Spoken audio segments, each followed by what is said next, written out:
every one of you to the continuation of this urgent public meeting, number 20 for today, Thursday, July 25th, 2024.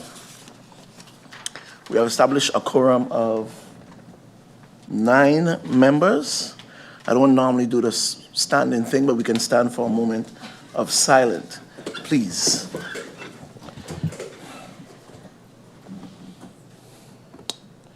Thank you. I will take this time and adjourn the meeting for about 10 minutes, and we'll be right back. Meeting adjourned.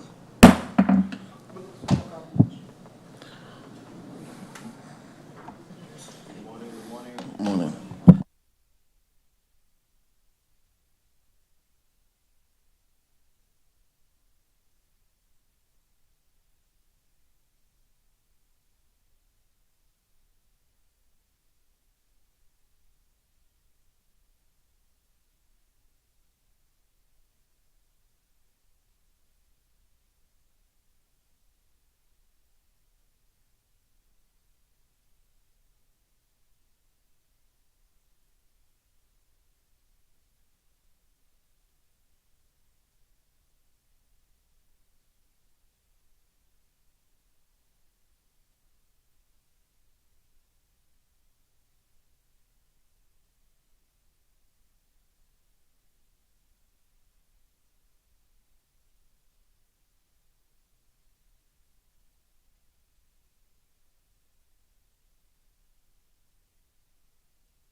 the continuation of this urgent meeting for today.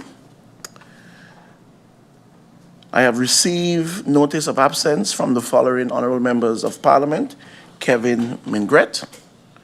I've also received notice of lateness from the following honorable members: MP Westcott, MP Brugge, and MP Duran, and also MP De Wever. At this point, I will go over to notifications. I would ask if there's any member of Parliament that have notification. I look at my list and I see I have the Honourable Member of Parliament, MP Lacruz. MP Lacruz, you have the floor. A blessed morning, Mr. Chairman. First, I'd like to send condolences out to the numerous families that have lost their loved ones in the last week, 2 weeks. I myself have lost someone very dear to myself, Miss Linda Rogers, and my even closer than brother. Condolences to him, Denisio Levinson. Mr. Chairman, this morning getting to Parliament was a very long traffic, and my question is simple. Did the Minister of Rami actually think about this today? One of the rare days that we have a ship in port. Any tours or any reaching beach will be extremely difficult for the tourists coming in today, and would ask that these kinds of things and maintenance on roads, if these could be done in the evening when ships have left or when people are already at home, because it's extremely frustrating trying to get to work on mornings like this with ships. Thank you. Thank you, MP Lacruz. Is there any other notification? If not, we go over to the agenda point. On July 8, 2024, Parliament received a letter from members of Parliament, MP Jacobs, MP Duran, MP Marlin, MP Arian, with a request for an urgent public meeting of Parliament to address the alarming rise in crime, specifically the recent increase in shootings on St. Martin. The presence of the Minister of Justice was also requested. This document is registered under IS 193 for the parliamentary year 2023-2024. The meeting was convened on Friday, July the 9th, 2024, on the 19th of July, 2024, during which the Minister of Justice gave a brief presentation on the agenda point. Members of Parliament were then given the opportunity to pose questions to the Minister in the first round. The meeting was then adjourned to allow the Minister of Justice time to prepare the answers to the question posed by members of Parliament. Today, we have the Honourable Minister of Justice, Minister Lyndon Constantine Lewis, has returned to Parliament to provide answers to the questions posed by the members of Parliament. Hence, today is a continuation of this urgent public meeting. I now give the floor to the Honourable Minister of Justice, Minister Lyndon Lewis. You have the floor.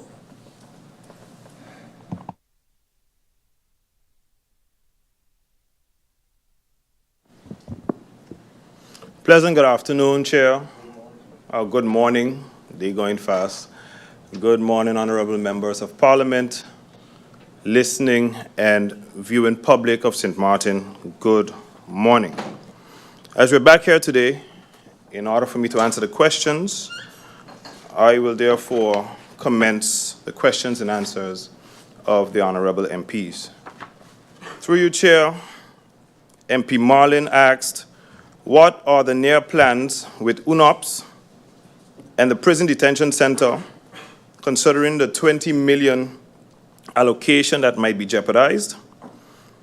Through you, Chair, honourable members of Parliament, especially Mr. Marlin, regarding to the UNOPS and the Prison Detention Center project, we are nearing the completion of Phase 1, which began in the second quarter of 2023 and spans 20 months. This phase focuses on the design and the procurement of the sustainable human rights compliant prison facility. The budget of phase 1 is $3.9 million, fully financed by the Ministry of Interior and Kingdom Relations, which is based at CA, with completion expected by August 2024. Phase 2, scheduled to begin in January 2025, will involve the construction of the new facility, ensuring safe, humane detention while promoting reintegration. To a total budget for this project is 20 million euros, with 16 million allocated for phase 2. To proceed, a revised agreement between St. Martin, the Netherlands, and UNOPS is needed, and financial resources must be secured. The Netherlands has already secured its share, while St. Martin is in the process of securing ours. A loan request of 54 million guilders was submitted to the CFT on June 17, 2024. This loan must be included in an approved budget meeting CFT standards. The CFT has requested budget amendments, and the government is incorporating these recommendations into the draft budget amendment. The approval of this amendment by Parliament is crucial. Failure to do so may jeopardize the 20 million euros pledged by the Netherlands. Therefore, timely approval is essential to secure funds and proceed with the construction of the new prison facility. Question 2. Is there a direct plan or approach seeing the high crime on the island, the gun violence, seeing that it's a recent trend? And looking at your graph, you have 2 areas of concentration where the violence is extremely high. Is there more patrol in these areas? Will there be more patrol in these areas? Will there be more police available? To you, Chair, the answer is, today I present a comprehensive plan to address the alarming crime rates and to ensure a safer environment for all our residents.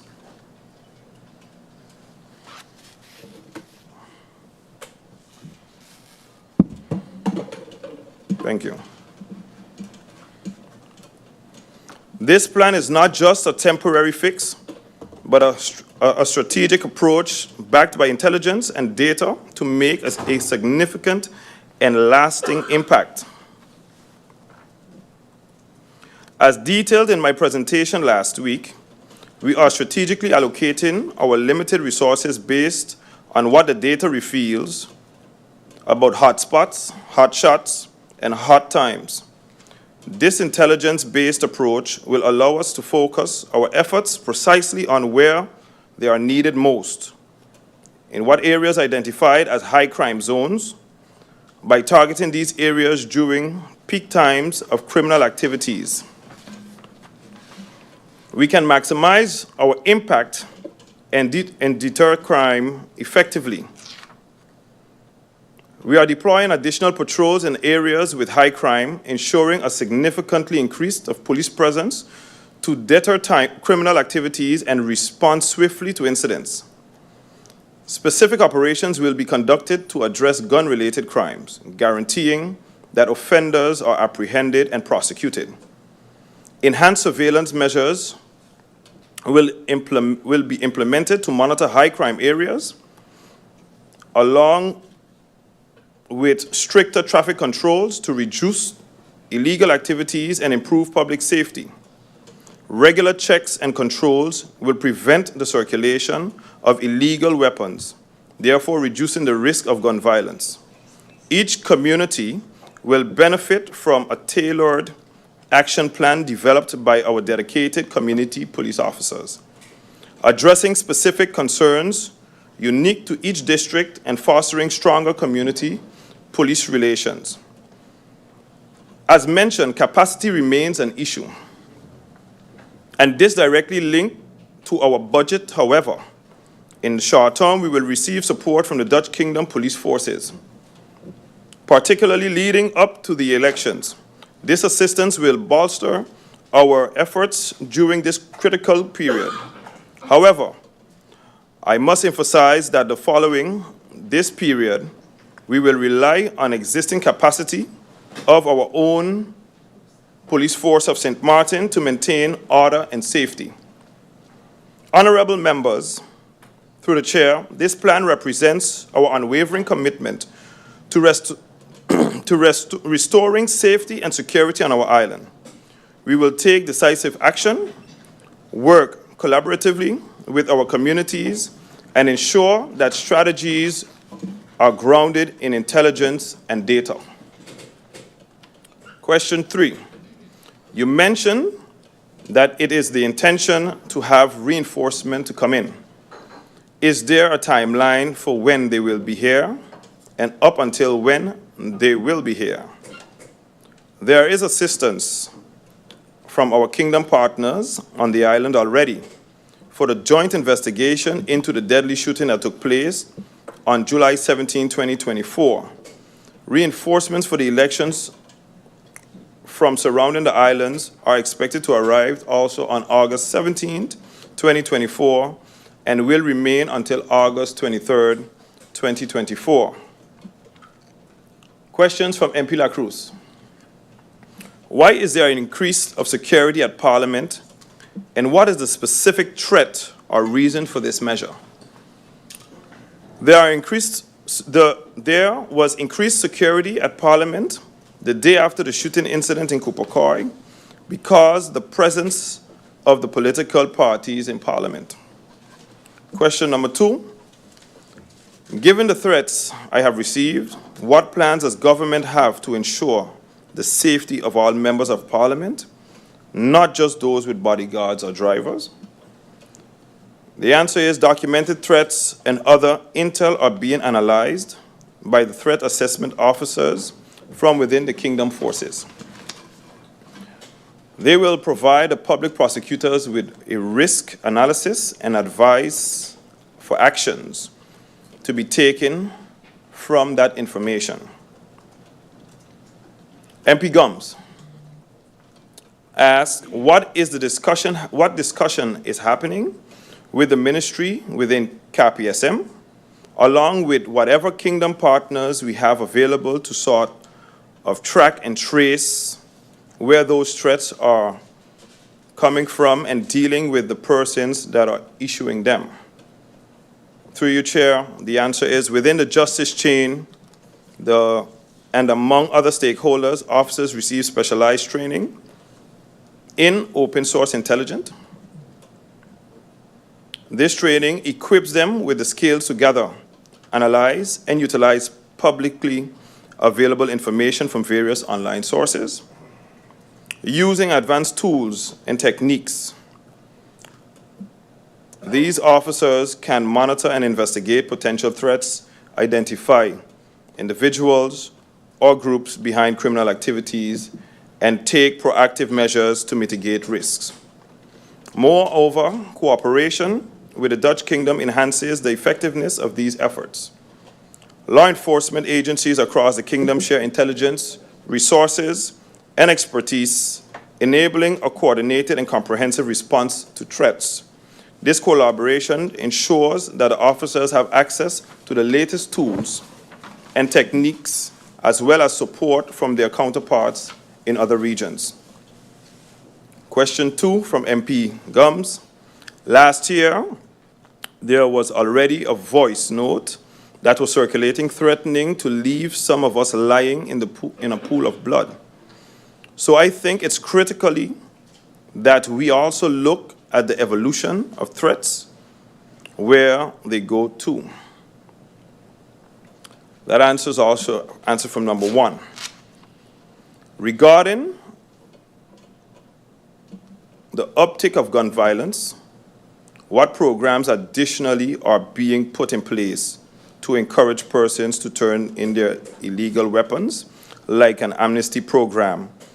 And if that doesn't work, what is the planning for other operations to confiscate and destroy illegal weapons in the community? Through you, Chair, the answer is This will be discussed, as I mentioned, in the Driehoek as an option in the near future. But the results of those programs in the past were very low.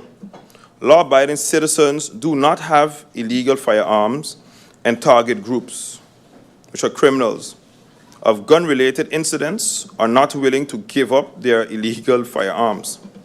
If we cannot come up with financial incentives, which is not currently feasible given our budgetary constraints, we must weigh the policy options that are best for the ultimate goal. However, this needs to be done lawfully and can only be done through the Driehoek discussions. In the interim, the confiscating of illegal firearms will be done with preventive weapon controls. Question 4. In relation to what is happening in Anguilla, what is the planning in terms of cooperation collectively with other nearby islands that are or maybe not within the kingdom to make sure that type of violence does not bleed over? The answer is national, regional, and international cooperation, especially in an intelligence field, has grown very much in the last few years. The chiefs of police of the Caribbean also have meetings where these issues are being addressed. Multi-agency and joint Interpol investigations are normal nowadays. Crime does not stay within our borders, so law enforcement does not either. International cooperation is a necessity, and the police force of St. Martin is very much integrated in this playing field. Question number 5. In light of the rising gun violence that is in place for the police force of St. Martin officers in terms of health and life insurance, are the officers currently covered by a robust insurance package that offers proper care for them and for their families in case the absolute worst happens while they are protecting the country? A national decree had been submitted to the governor with the intent to authorize the Minister of Justice to enter into an agreement with Nagico Insurance NV for the provisions of life insurance for the personnel of the Ministry of Justice. Pursuant to Article 47, Paragraph 4 of the Accountability Ordinance, the Minister of Finance is designated as the policy responsible Minister for national decrees that deviate from the public tendering obligation. Consequently, the Ann Beatings brief and the national decree must be signed by the Minister of Finance. The decree, which has already been submitted by the Minister of Justice, requires some additional modifications. Upon completion of these adjustments, the decree and advisory will be forwarded to the Ministry of Finance for approval and signature. Question 6. You mentioned increased support to boost our capacity leading up to Election Day.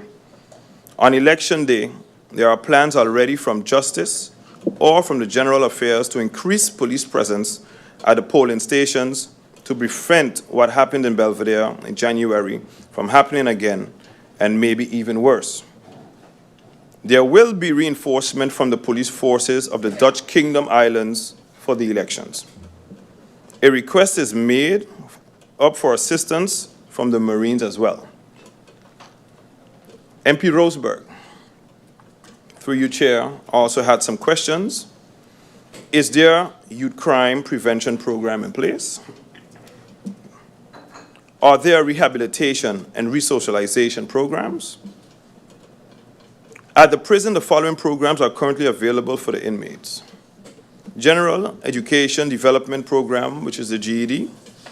This is a program carried out by the Creative Leadership and Innovation Management Bureau. CLIMB, Dr. Pierre and Dr. Boston. Once completed successfully, the inmates receive a diploma equivalent to a high school diploma. Bullet points are aggression regulation training, social skills training, sports. The prison has an equipped gym, cognitive behavioral training, life skills training, music lessons, Bible studies, barbering. There's also a barber shop in the prison. Painting. There's a group of inmates who specifically tasked with this. And work programs where inmates work daily in different departments, such as the kitchen, the laundry, the library, the sewing room, maintenance, cleaning, garbage collection, distributing of ice to all inmates, washing cars, carpentry, ground maintenance, cutting the grass and keeping the grounds clean for the overall safety. It is the intention to carry out the Safe Homes program and the entrepreneurial training program once the previous mentioned educational programs have been completed. Question 2 by MP Roseberg, why is there a rise in crime? Through you, Chair, criminological research would have to be done to be able to provide a specific answer to this question with regards to St. Martin. However, there has been recent trends of increased crime within the region, which is usually linked to an overall increase of crime within individual islands. Question 3, how can we provide safety for all? There is no one specific answer to this question. However, we can start by investing in our justice chain and involve all stakeholders in an inter-ministerial way to ensure a holistic approach. Question 4, high crime in Dutch Quarter and Simpson Bay, poverty and economic problems. Was this investigated? Is it gang-related? The police force of St. Martin is working on an analysis of the criminality's build analyzer. This will be broader than only gun violence. All of the mentioned aspects are being taken into account. Question 6. Is there a plan of approach? What is the detailed plan? What are the plans to tackle the recent crime rise? Through you, Chair, the answer is this question has already been answered. To some, the plan of approach will entail hotspot, hotshot, and hot times approach based on intelligence, targeted actions, and arrest on gun-related crimes, increased surveillance and traffic controls, preventative weapon controls, and an action plan per community by the community police officers. Details cannot be given due to operational safety. Is there a connection between the high crime rate and GB blackouts? What can be done temporarily to tackle this? There are no specific indications that there is a connection between the high crime rate on the island and GB blackouts. However, it is certainly harbors conditions for criminal activities in the different districts, creates unsafe conditions for first responders, and clearly indicates how easily residents can be targeted. As there is very little to no visibility in the areas when there is a GB blackout, it would be difficult to tackle this from within the police, seeing the difficulty of fixed blackout schedule. The larger areas that have blackouts at the same time and the lack of marked police vehicles capacity to be able to patrol these areas at the same time. Lack of street lights in those areas, what are the plans? GB and the Ministry of Roaming were both contacted by the community police officers to explain the safety issues for both first responders and residents in these areas. The officers were assured that in the near future, these areas will start to receive adequate lighting, enabling patrols to work more effectively. Next question from MP Roseberg. More community police officers. Please elaborate on this. Crime is still high even though there are community police officers. Community police officers are very important within the police force, says strategy of community-based policing. The communities know best what is happening in their surroundings and can give valuable information and assist in investigations. By being near to the public, where the community police officers are approachable and reachable, trust in law enforcement will rise and the public will be more invested in taking their part in a safe community. Community police officers are working on different approaches in every neighborhood based on intelligence. The communities will be part of a plan, as will the different ministries in an integrated approach. I, as minister, want to take this a step further and increase the physical visibility of the police force of St. Martin in the districts. Now, I understand that will take time and resources, which is not on my side, but also there's opportunities to collaborate with our kingdom partners to execute the vision.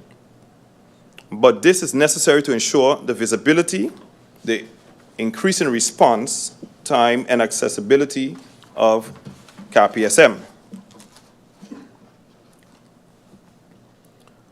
MP provided a proposal where her proposal reviews community, safety, and program VSCF. All suggestions are much appreciated. CAPSM is working on their short and long-term strategic plan where community police officers concerned.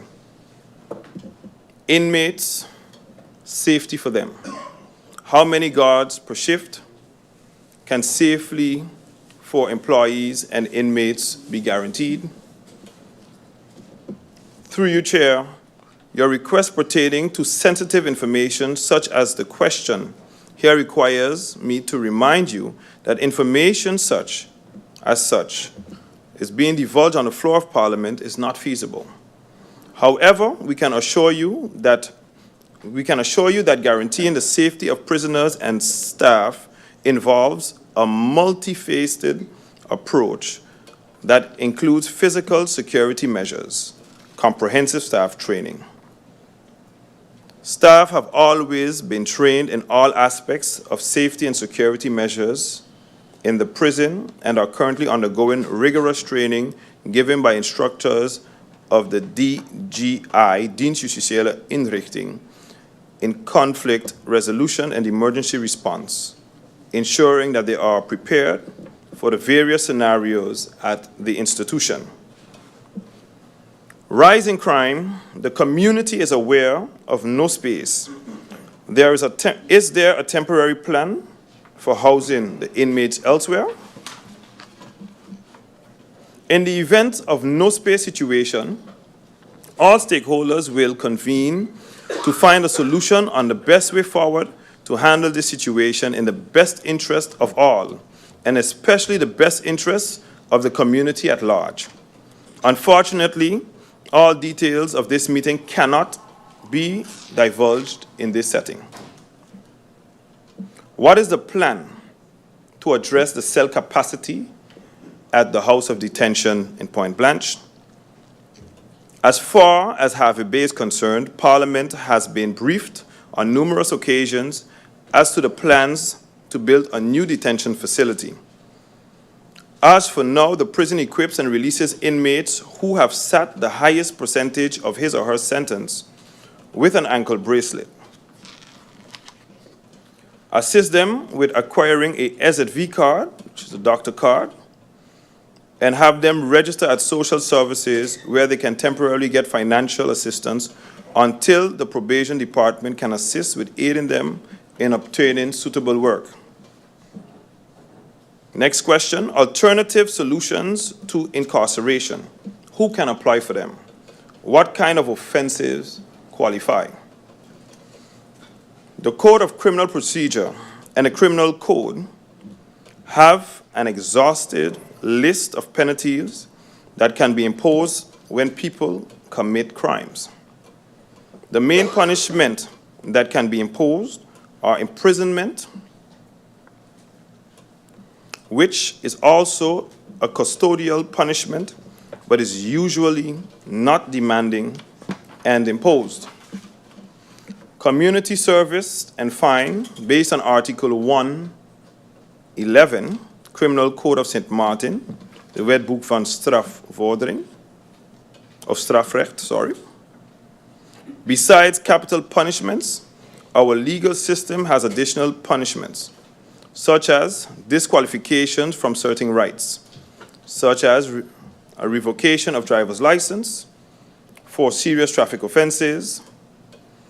The addition to punishments, measures can also be imposed. These may include depriving of illegal obtained benefit, the payment of compensation to the victim of an offense. What punishment is demanded by the public prosecutors, OM, and possibly imposed by the court, in which case depends on the criteria listed in Article 4 of Book 1 of the Penal Code of St. Martin. And Article 114 stipulates the following. In composing a punishment, the judge shall take into account the person of the accused, the extent to which the conduct can be attributed to the accused, the seriousness of the offense and circumstances under which the offense was committed. So the prosecution and the judge look at one, the person of the accused. What they look at is it a minor or not? Is it a person coming into contact with the justice system for the first time? Or is it a repeat offender? Did the person commit the act because he suffers from mental illness? Or is it someone of low intelligence who cannot oversee the consequences of his own actions? 2, the extent to which the conduct is attributable to the defendant. Did the person commit the offense intentionally, so deliberately assaulting someone, for example? Honorable Minister, I'll have to stop you there. We have an interruption. I give the floor to MP Rosberg. The lectern, you have the floor. Thank you, Mr. Chair. Through you, Mr. Chair, in regards to my question connected to the capacity, it was more referred to if there's a capacity issue, and we currently have the anchor bracelet monitoring and the possibility of house arrest. And in regards to the article that I have read in the news, I would like to know if there is a change in that and who's eligible for that, because I have read in regards to white-collar crime. So I'm not really clear where the minister is currently, through you, Mr. Chair, reading the law, which question that is exactly, because I do know the law, but I would like to know what's the current policy seeing the capacity. So I would like to get that answered, please. I thank you. Thank you. Minister? I will get back to you on that, through you, Chair, to MP Rosberg, but I will continue with the questions and answers before me.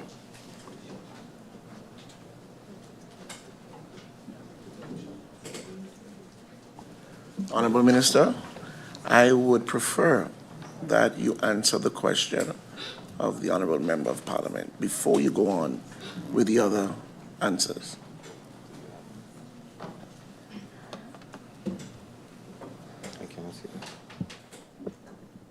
Can we adjourn for 2 minutes? 2 minutes it is. Meeting adjourned.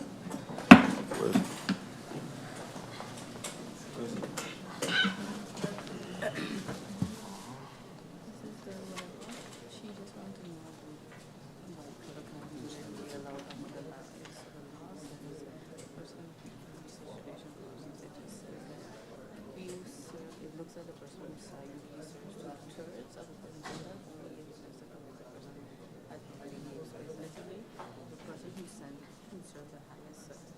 She said based on a policy that was recently. What does it state?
We now continue the meeting.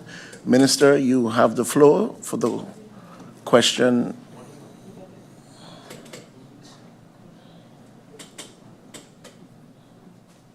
Minister, you now have the floor.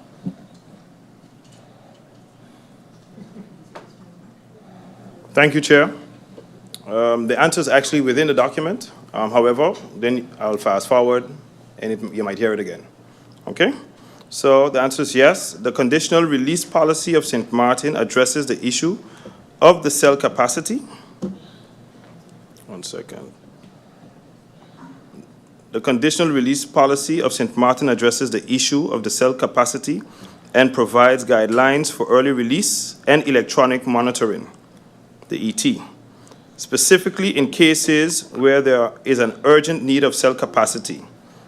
Article 137 of the St. Martin Criminal Code, this article allows the Minister of Justice to decide on an early conditional release where there is an urgent need for cell capacity. This policy specifies that those prisoners who are closest to their release date and have served the longest portion of their imprisonment term will be prioritized for early release.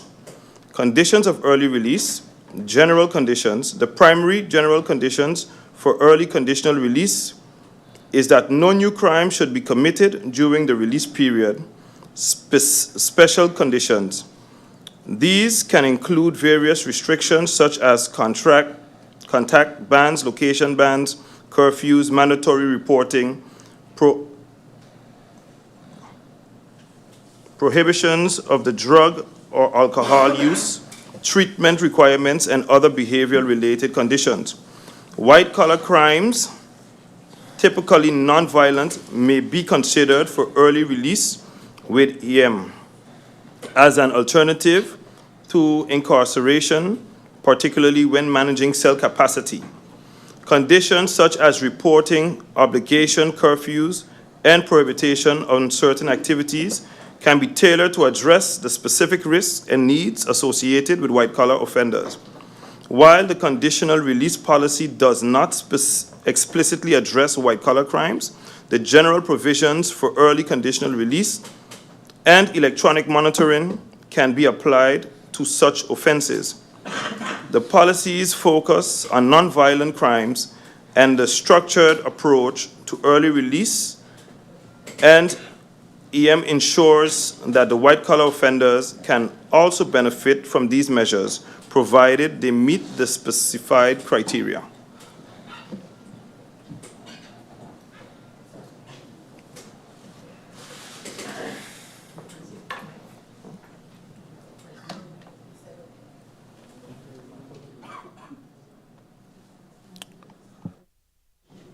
Minister, one moment. MP Roseberg. Thank you, Mr. Chair. Through you, just for clarification, I would like to know if the white-collar crime, if that will be before the ones that serve their time for a longer period as already. So it's more to know who can apply and who goes first.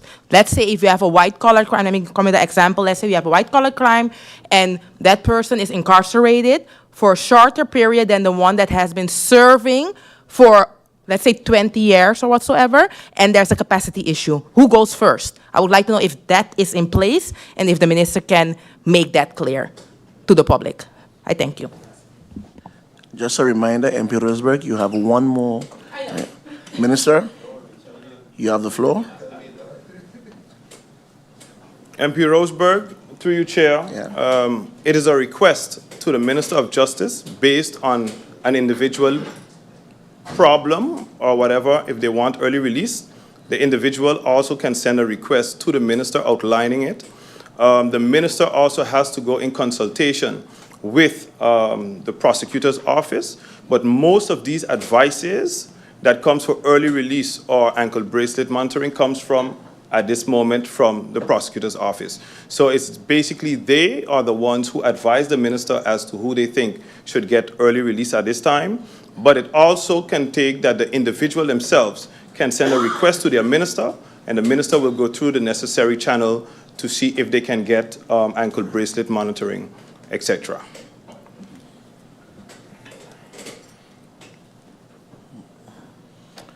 I see the Honorable Member Duran. Minister, I'll ask you to hold off on the answering of questions. The Honorable Member Duran, you have the floor. Good morning. Thank you, Mr. Chairman. Good morning, Honorable Minister, support staff, my colleagues, and a special good morning to the people of St. Martin. Through you, Mr. Chairman, I think the clarification point is needed, whereas is the minister saying it is in the purview of the open battle ministry, the prosecutor office, or is it in the purview of the minister to decide? And if it's in your purview, I believe what my colleague is asking, or if that's not what she's asking, I would like to know what is your view on it as the current minister. Because what I understand is that you're saying now it's in the purview of the OM and out of your hands. Thank you for the opportunity. Minister, just a reminder also to MP Duran that you have one more. You had one, yeah. I'm keeping track. Thank you. Minister, I now give you the floor. What I can say since taking office, I have received many documentation from the prosecutor's office for early release or conditional release due to capacity.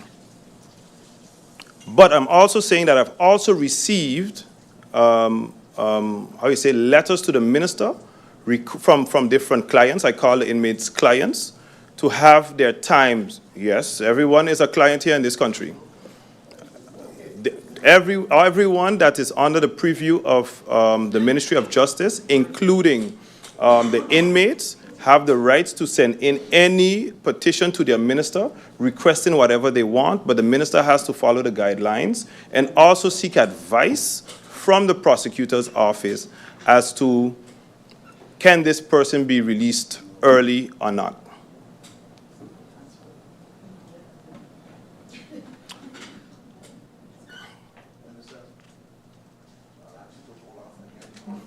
Minister, I'll ask you to hold off again on answering any more questions. We also have MP Arian. Arian? Good morning, Mr. Chair. Again, I don't want to speak on behalf of both my other colleagues, but I'll try to ask it in a different way. So after you have the information from the prosecutor, you have two cases in front of you, a case of a white-collar crime or a person that's serving 20 years but have a few more years left. It's in your discretion now. What is your policy? What will your policy be? Thank you very much. Minister, who makes a decision? Minister. The minister has the last say, and the minister will basically go based on the individual that have served their most time should be the one that should be released, if that is presented to the minister. I would like to elaborate further. As a minister in office for 2 months, and I say receiving these things, the matter of which certain things was handled, and when the minister signs something, the prosecutor's office is as quick as to file a case against the minister based on the minister's decision on how we're moving forward. No one will ever come to the minister and say, Minister, this is not the way it's supposed to go, but you can go to this angle. So I, as minister, have to be so careful when making a decision because the prosecutor's office also, just like other department heads, should have an advising role to the minister, but a lot of them are not doing that. Okay, so I would like to publicly say this thing publicly. So the minister here is working very hard. Any request comes into the minister, I would like to answer them. But if I do answer it in the wrong way, they're not coming to say, hey, minister, this is not the way it's supposed to go. Their job is to advise me on how it's supposed to go because I do not know everything sitting here, including the chief of police is also an advisor to the minister. And if they do not let me know, listen, this is the way it goes, I feel that they are busy trying to shaft the minister. So with that said, I give the floor.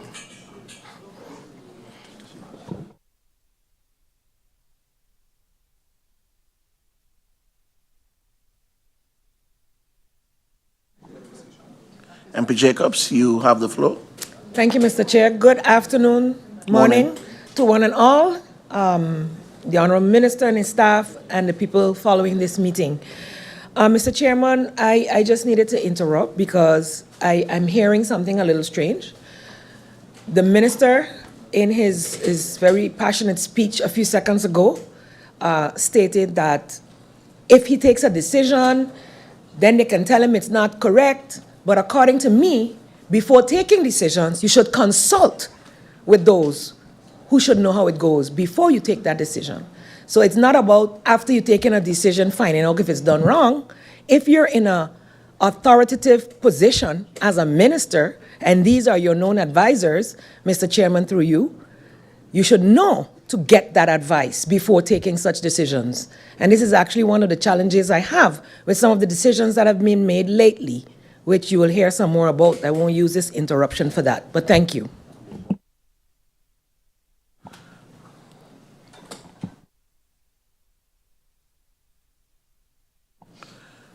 Minister, you have the floor. It wasn't a question, but you have the floor. Yes, I see that, through you, Chair, that the Honourable MP would like to use the podium as to say seeking information. This minister does it.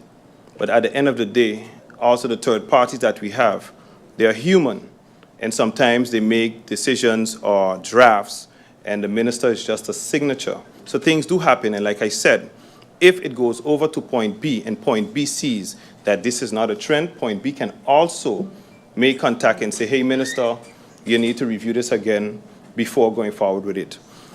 Can I continue with the questions? Now I give you, Minister, of course, you can go on with the answers for the questions, yes.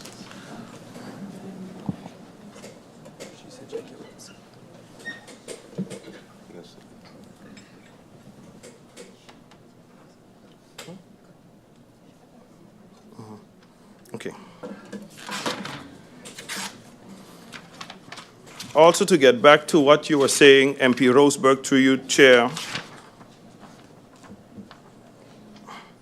with regards to also the points of different activities in the prison, in regard to the proposal of MP Roseberg regarding agriculture, it is important to note that the agriculture has for decades been part of the rehabilitation programs at the prison. Due to the passing of Hurricane Irma, the entire area was destroyed. Lately, management has been diligently researching ways, means, and funding to start hydroponics programs, and this is yet to be finalized and initiated. The police force of St. Martin and capacity issues. What are we doing to tackle the issue? Is there currently a safety risk? Have there been 63 robberies? Is this division at full capacity?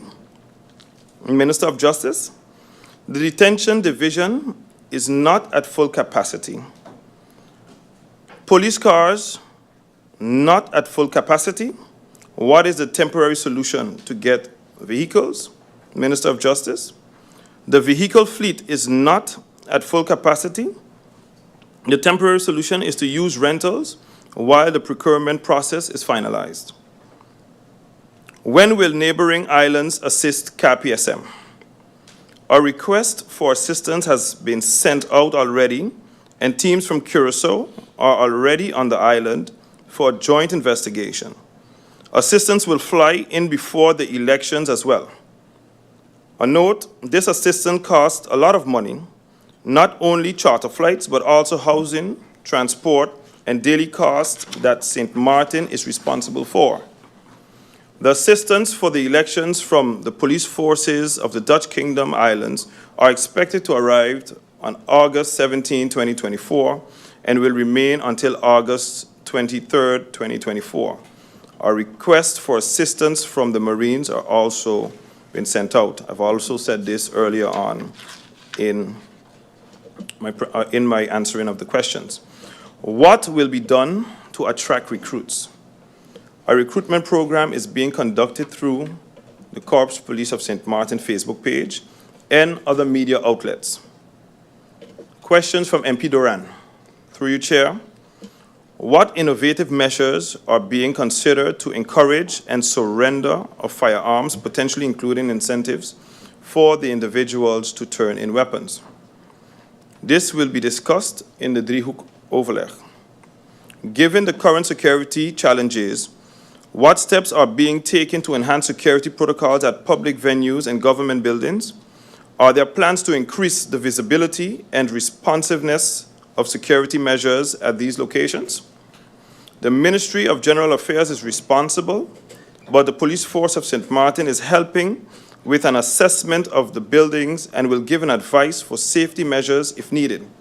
Security at public venues is the responsibility of the owner or organizer in coordination with the Corps Police of St. Martin if necessary. What creative recruitment strategies are being implemented to address the police force's staffing shortages? Is there a consideration for a recruitment job fair or similar activities to attract potential candidates to law enforcement roles? A recruitment program is being conducted through the police force's Facebook page and other media outlets. During Justice Week, there was an ongoing recruitment drive which was scheduled on July 19, 2024, but given the recent developments and the safety concerns, it was postponed. How is the administration ensuring that the security measures implemented do not inadvertently contribute to the problem, but instead effectively mitigate the risk of crime, especially highly influenced public areas? There always is a search for balance with these measures, but experience and research indicate that police visibility mostly gives a feeling of safety, not unsafety. Questions from MP Otley through you, Chair. Given the perception that this meeting was reactive to recent events, what steps is the ministry taking to adopt a more systematic and proactive approach to addressing community issues, particularly crime and safety concerns? The plan of approach for the rise in crime, gun violence, was not reactive to recent events, but was already being implemented. Recent events made CAPESM had to expand on this plan of approach regarding the safety and security of politicians and the snap elections.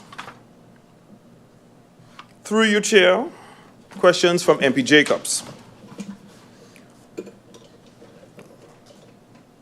Why were the Dutch Quarter and Simpson Bay highlighted as high crime areas when other districts like Lowlands and Cold Bay have similar statistics?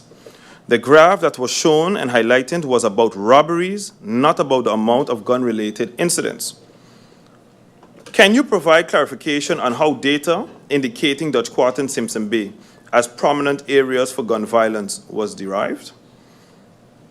The answer was question 1. The analysis has been done within the following categories: robberies, threat with a weapon, reports about shots fired, confiscated firearms, murder, manslaughter, shooting incidents without injuries. What is the theory behind the spike in crime in May, and how does it relate to overall increase in violence observed this year? The spike in crime in May was due to a chain of robberies in a short period, and in close vicinity of each other.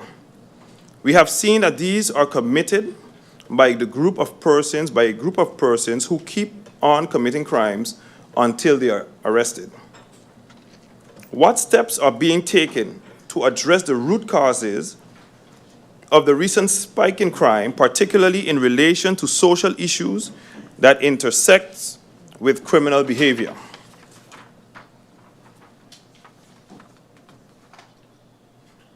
How effective is the current collaboration between St. Martin and neighboring regions like Anguilla, managing and regional crime, especially gun violence?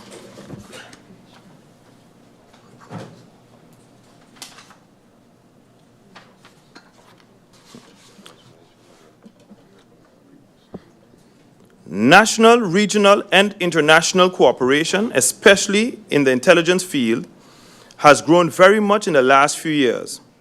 The chiefs of police of the Caribbean also have meetings where these issues are being addressed.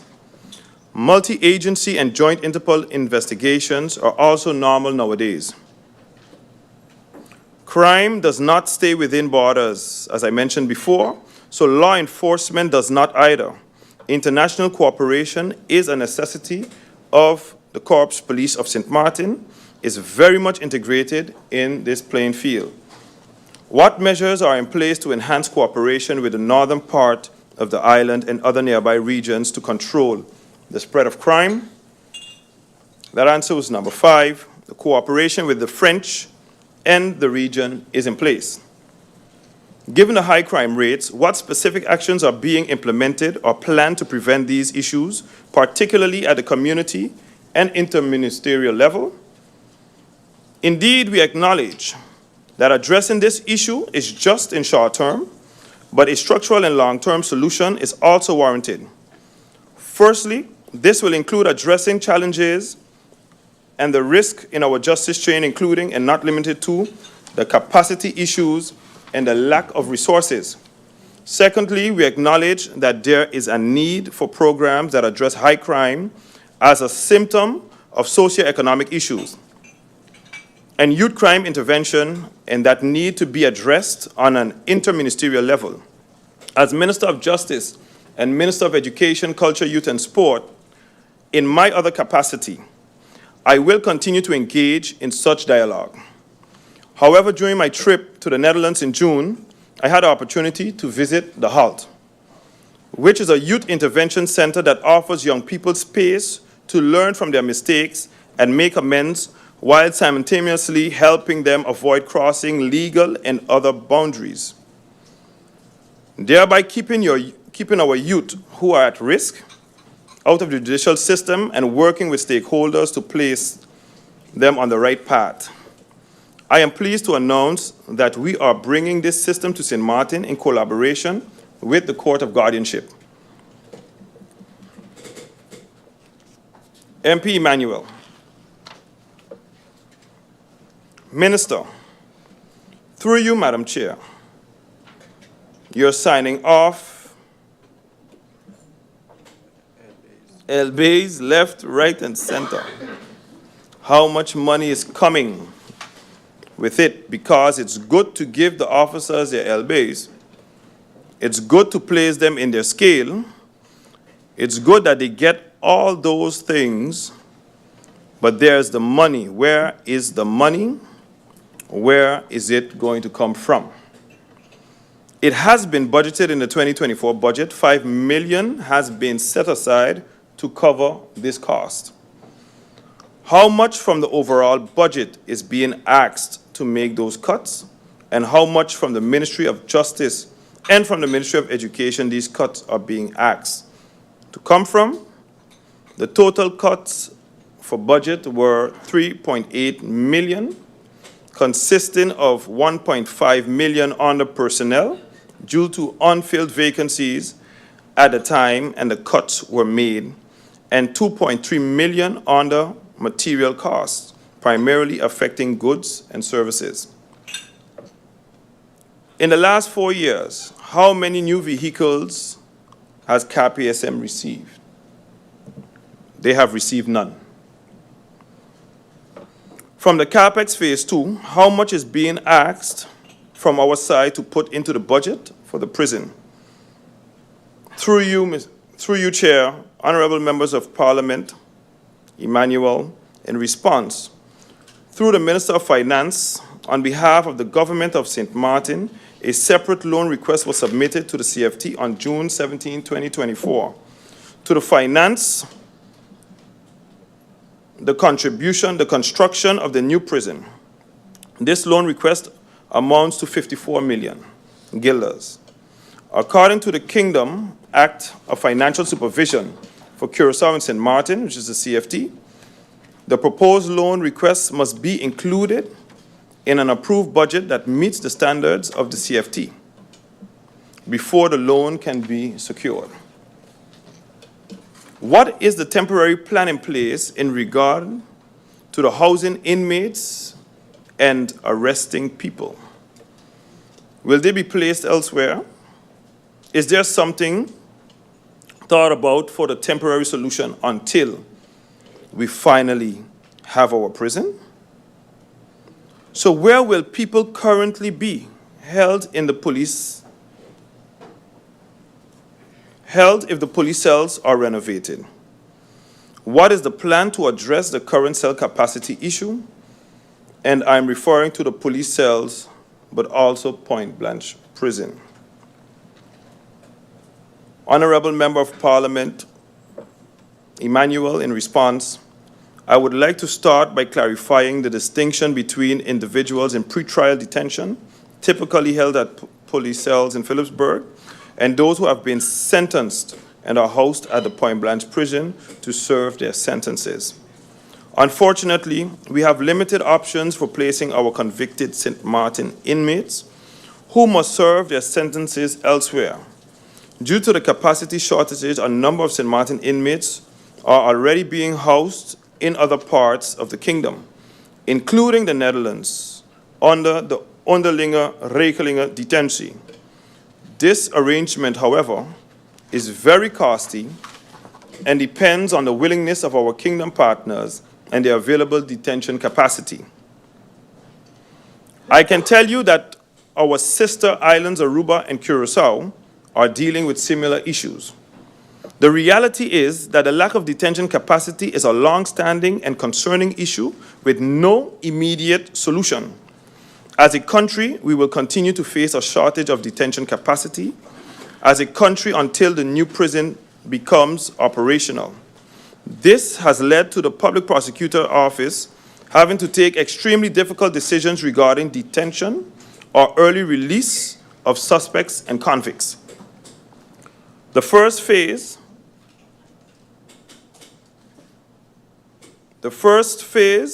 of additional detention capacity in the new prison is scheduled to be available in 2026, with the prison's completion expected in 2028. With that said, I want to make this abundantly clear. The Ministry of Justice and its partners in the justice chain have been and will continue to be able to secure detention capacity on St. Martin or elsewhere in the kingdom for anyone who commits serious offenses. Let there be no doubt about that. Regarding the renovation of the police cells and alternative holding facility, this is an ongoing discussion between the Ministry of Justice, the Police Force of St. Martin, and the National Recovery Program Bureau, who are supporting us with this project. We have identified potential locations and are currently exploring their feasibility. How do guns get here? How do weapons get here? How do drugs get here? The answer, as it is illegal to import illegal weapons and substances are usually smuggled into the country through our air, seaports, and other routes. Can the minister please let me know if the zero tolerance team has been dismantled? And if this is true, why? Perhaps maybe it's an idea to bring it back. Zero tolerance was dismantled years ago due to capacity issues. How many LBAs have been signed thus far? How many LBAs are needed to be signed? And the answer that's based per department. 144 LBAs were signed. Batch 7 through 10 are finalized and are awaiting the financial controller's calculations, which consist of 100 LBAs. Roughly 230 are pending. This amount, and just to interject, up to this morning, I have received batch 7 and 8 to sign off for the advice. That will later on be signed off too by the Minister of Finance. And after the Minister of Finance sign them off, those 50 LBs will be going to the governor in short. So roughly 230 are pending, and this amount will be less as not all employees will receive an LB due to their non-Dutch nationality. These will receive a labor contract. Initially, the names were pulled randomly, which includes all agencies within the ministry. Recently, we have begun grouping. The Immigration Department was selected as one of the departments. I request that we start to finalize instead of having just randomly picked, but I have also invested in getting more personnel involved because the individuals that were dealing with the LBs were only 2 individuals, so that was a capacity issue. And I think now I have about 7 individuals working on pulling department by department in order to have this done in an acceleration process. What will be done from within the ministry to ensure that becoming a police officer is attractive again, so that we don't need to keep on being in the same vicious circle? The function was updated to place their salary scale more in line with their responsibilities. The legal basis, dus de rechtspositie, honestly, you can never pay a police officer enough for the job they do and the risks that they take. However, I have to echo Chief John in saying the men and women who does it because this is what they love to do. How is it possible that so much of our youth are getting their hands on drugs and weapons? As the Chief of Police of St. Martin mentioned on Friday, during the Parliament session, we need to invest more in the youth of St. Martin, seeing that this is a community issue. There should be an inter-ministerial approach.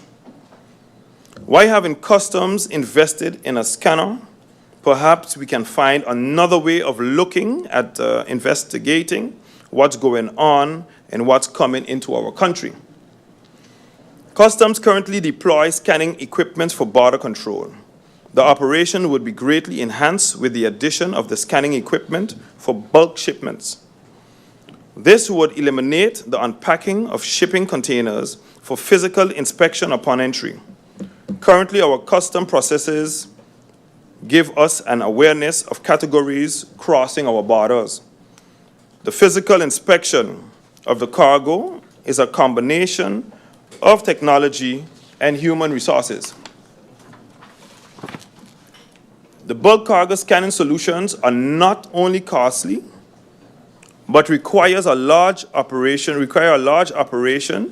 area due to emissions. This reality keeps us actively exploring alternative methods to improve our customs procedures and ensure thorough inspection of goods entering the country, utilizing our limited infrastructure and resources. Cooperations with shipping agents, freight forwarders, and ground handlers are established and can be improved as we look forward to the world of 100% control of cargoes crossing our borders. Questions from MP Irian. Through you, Chair. How many vehicles have been procured for justice so far under the current budget? The RFP is being prepared for distribution. If there is money available in the capital budget for vehicles, why haven't we seen a tender out for the procurement of these vehicles? Yes, and the RFP for the same is being prepared. The Corps Police of St. Martin has asked several times if we could start the procedure for the purchase of vehicles. We never got permission to start because there wasn't sufficient capacity at the Ministry of General Affairs to work on the procedure of the tender. The tender conducted in 2023 did not include the Police Forces Division, and the Ministry has communicated the need for the importance of a fleet replacement since before 2019. The Ministry of Justice have asked for 1.9 million to replace a big part of the fleet due to the age of the vehicles. 756,000 was budgeted in 2024 for the entire fleet. The Ministry of Justice continued to request the need and permission to commence a tender procedure and submitted the documents via direct request from the department and the request from Staff Bureau to the Ministry of General Affairs. The entire fleet needs to be replaced, and requested budget was cut over budget years by the Finance Ministry. What determines an early release under ankle bracelet policy, and what is the latest update of the policy and how effective has it been?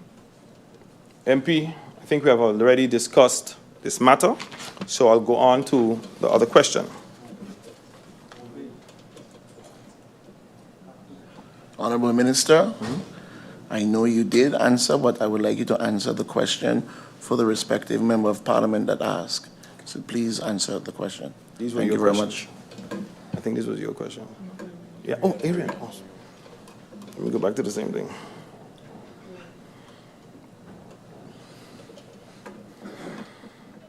It all regards to the conditional release policy of St. Martin addresses the issue of the cell capacity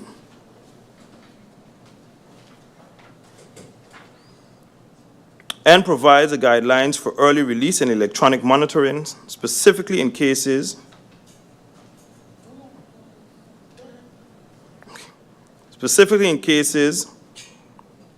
where there is an urgent need for cell capacity. Which one do you want to go?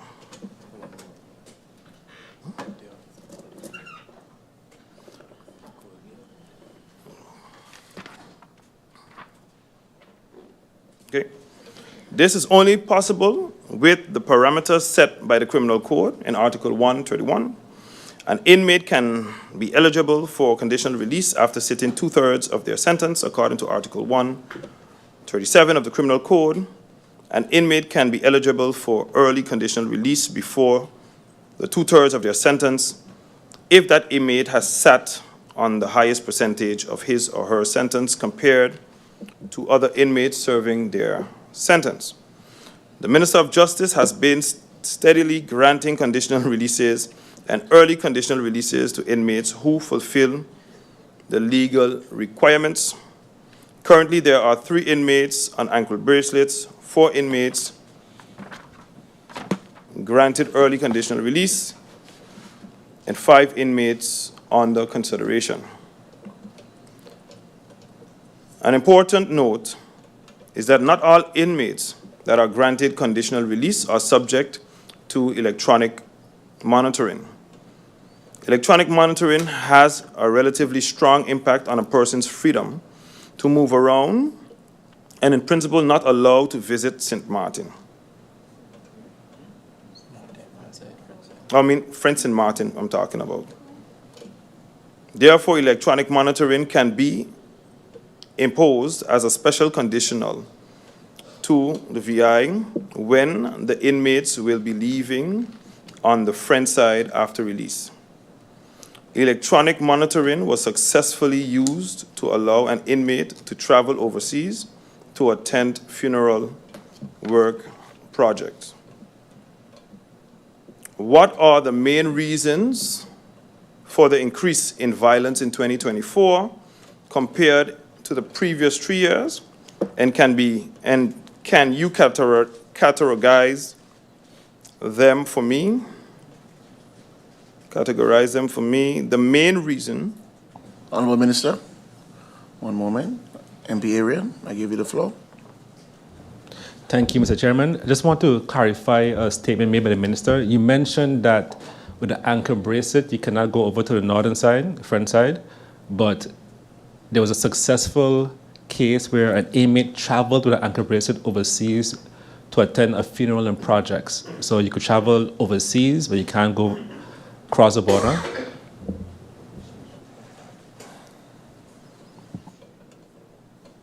Minister? Through you, Chair, MP Irian, all those things are based on requests of the inmate. Every single thing that the inmate wanted to do, if they had to go overseas for a funeral, for example, it's a request. If somebody needs to go to the friend's side, whatever, it's a request, and if that request is granted, it is granted. But normally, when they are released, they have different conditions, where they can do, what parameter they have to sit in, where they can go and where they cannot go. If they violate that, then it can also be revoked. You have the floor, Minister. Go ahead and answer the questions. Is it Minister? good? Can I continue? Yes. What are the main reasons for the increase in violence in 2024 compared to the previous 3 years? And can you categorize them for me? The main reason for the current surge in crime requires a comprehensive analysis, which has not yet taken place. I believe such an assessment will require an interministerial approach, and this is something that I hope to execute as more data is collected. What measures are being taken at the ports of entry to minimize the illegal importation of firearms? And are we collaborating with our partners on the French side in this regard? There's Douane, Kustwacht, and IBPS. Customs, along with police, Coast Guard, Immigration and Border Control, and Customs of the Netherlands, employ a comprehensive approach to enhance the border security through initiatives of BZK. This includes actively sharing information with local partners and international agencies, training programs for officers actively in border control tasks, conducting random and targeted multidisciplined inspections based on risk assessments. We maintain close collaboration with our counterparts on Saint-Martin, involving them through sharing intelligence to bolster border security. Questions from MP Westcott, through you, Chair. What is the ministry doing to ensure that our local police officers are leading this effort with assistance of any additional forces? KPSM is and always will be the lead in joint investigations or with assistance for the public order and safety.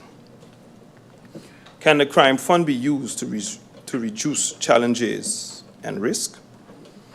As part of the policy that has been drafted on the management, supervision, and use of the crime fund, it has been determined that criminal prevention is part of what the funds can be used for. As a subset of that, the focus for 2024 will be using the fund for resources to help fight, which includes addressing the challenges and the risks. With that, I conclude the questions and answers.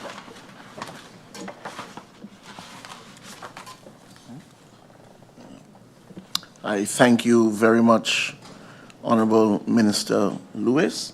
I now look at the members of Parliament for clarifications in the first round.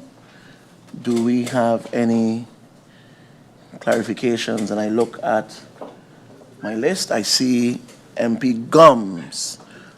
Clarifications. Honorable Member Melissa Gums, you now have the floor. Thank you, Mr. Chairman, and thank you to the Minister for the answers that he provided to the questions from the first round.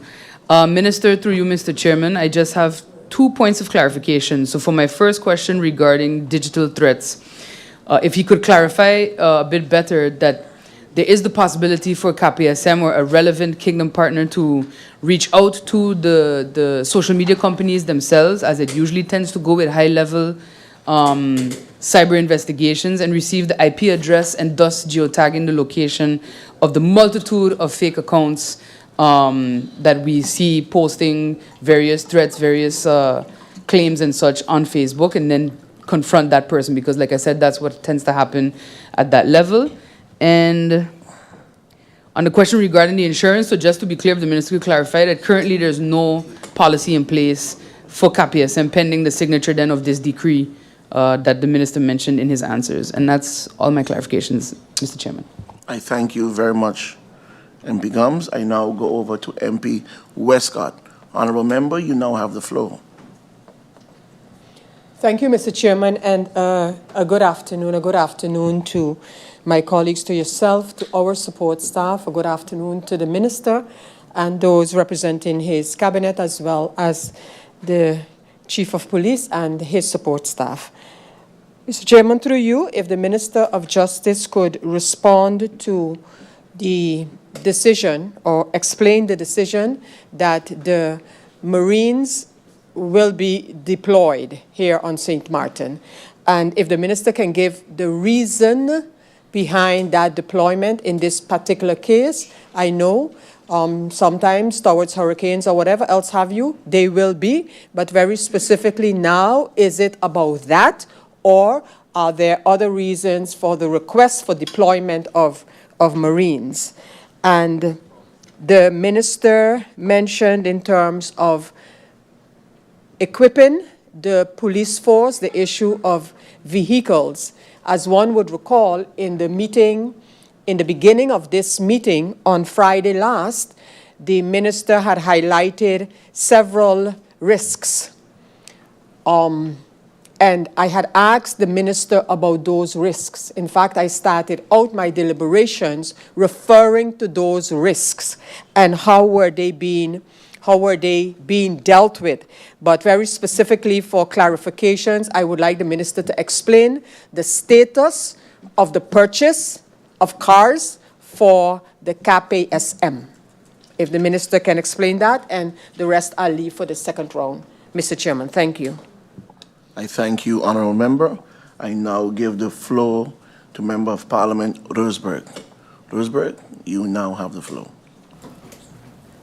Can you please stand? Oh, yes, of course. I'm not that fast. Thank you very much.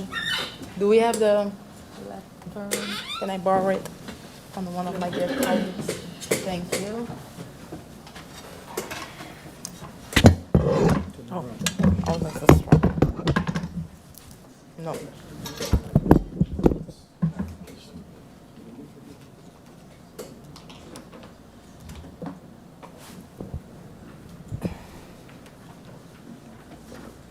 Thank you, Mr. Chair.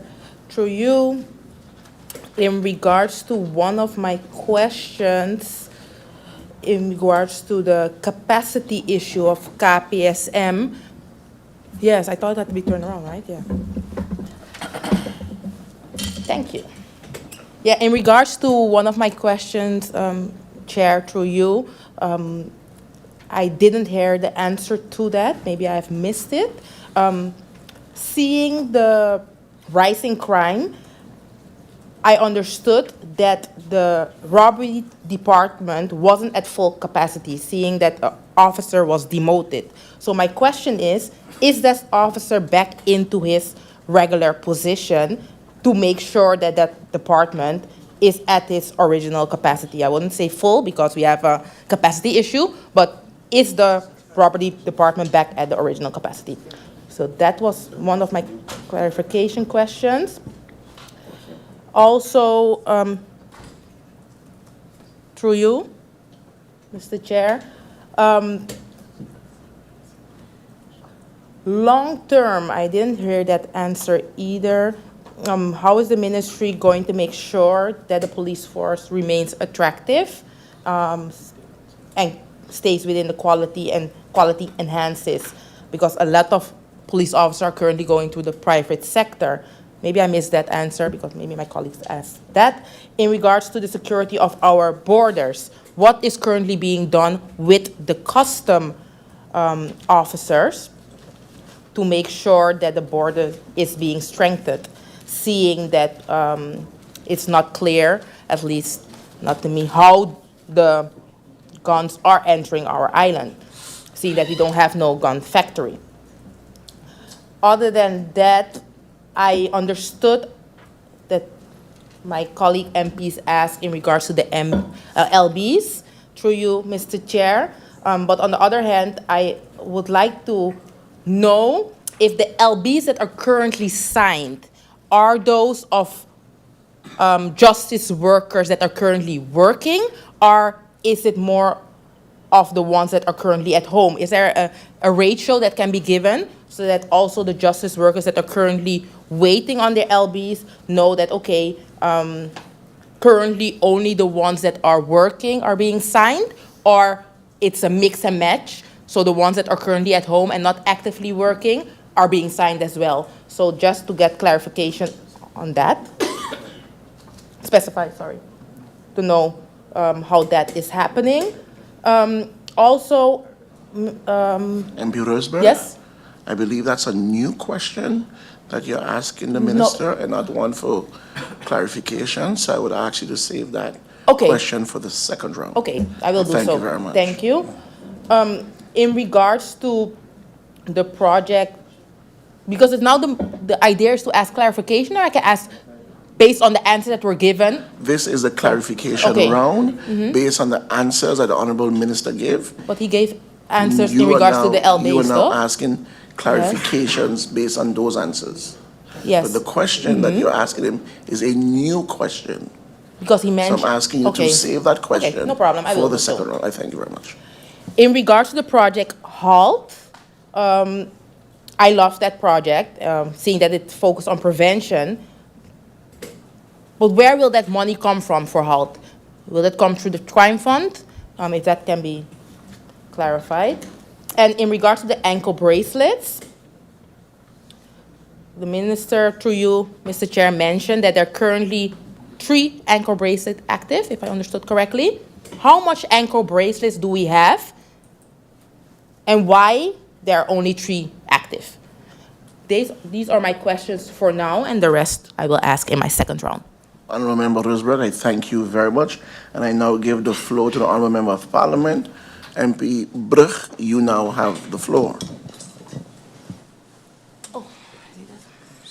No, it's okay. Good afternoon, ladies and gentlemen. Good afternoon, Minister and your supporting staff, those listening, and to my fellow colleagues, Member of Parliament. Minister, thank you very much for your answer. I do have some clarification, however. With regard to the question of the LBs, the question was read, but the answer was not given. I asked for information pertaining to how much LBs are still outstanding per department, so per ministry. So how much LBs are still outstanding for the customs, for the police, in that aspect. So the question was read, but the answers was not given.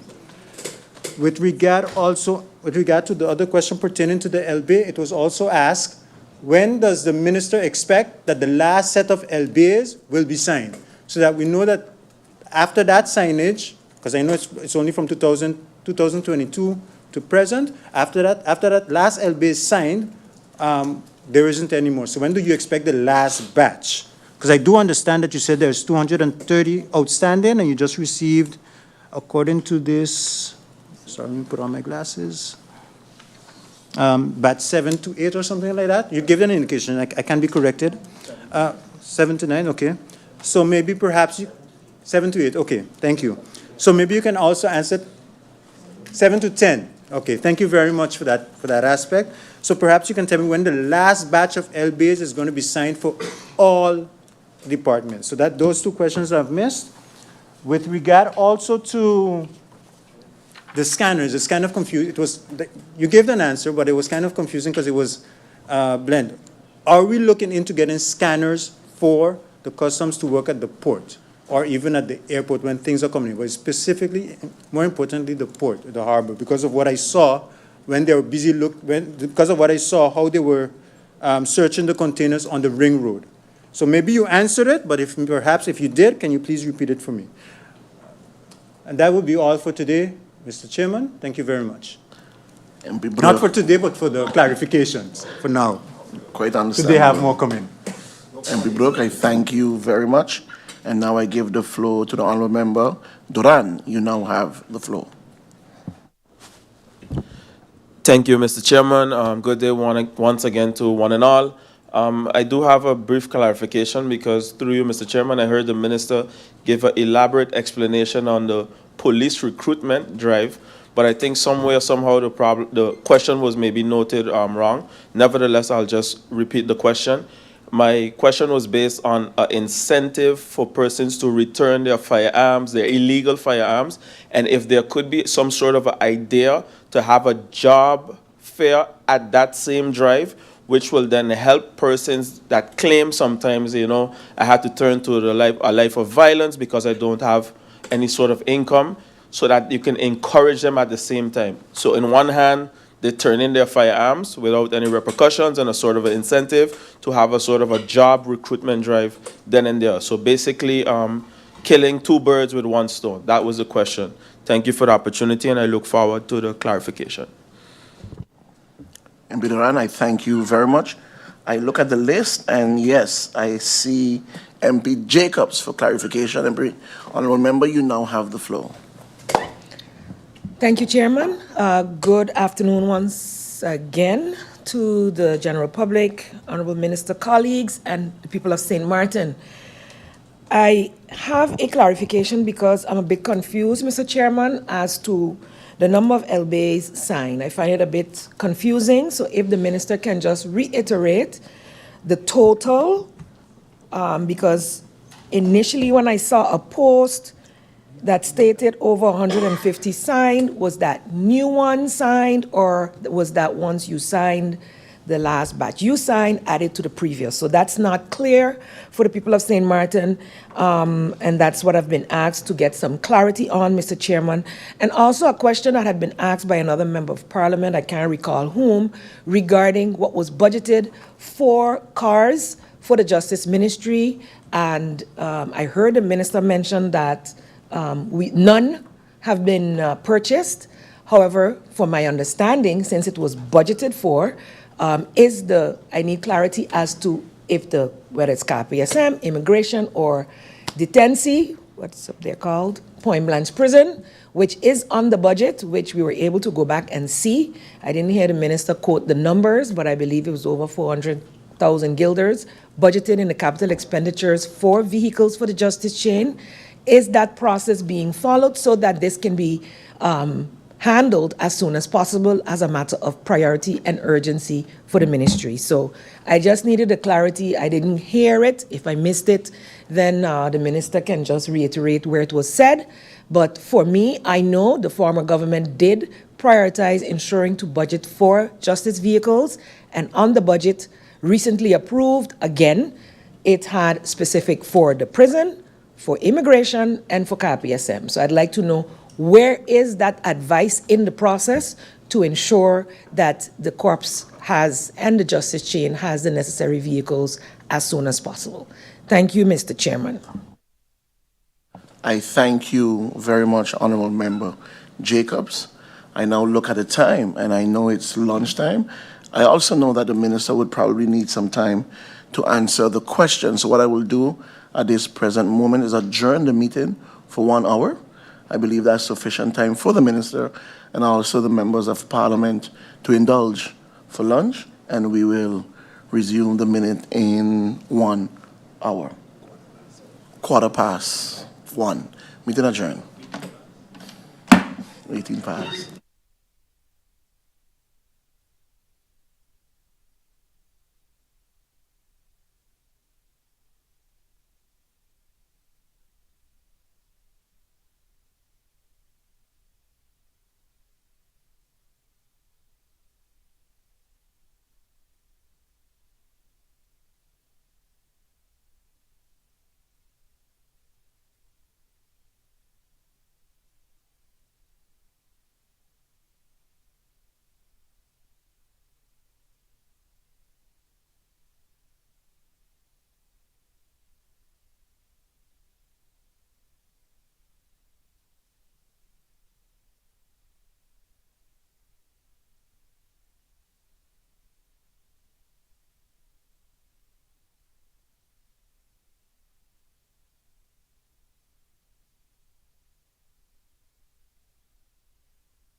we can close again.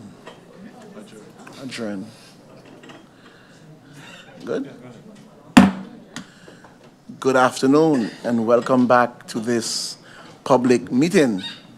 In consultation with the minister, it was brought to my attention that he will be requesting, or he's asking for 15 more minutes. So what we will do at this present time is give the 15 more minutes and we will be back. So meeting adjourned until 1:55. Meeting adjourned.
Yes, sir.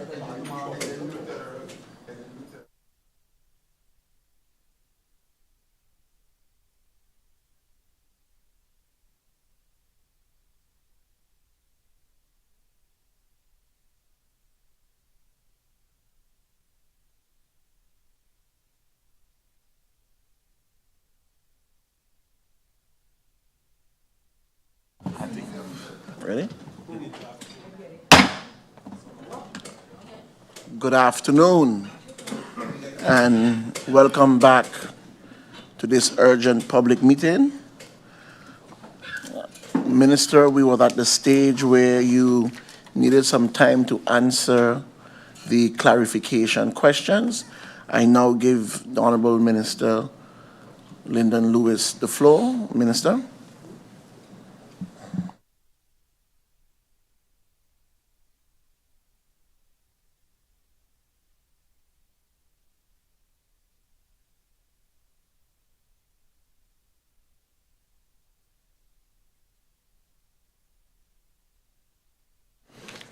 Good afternoon, Honorable Chair. Good afternoon, members of Parliament.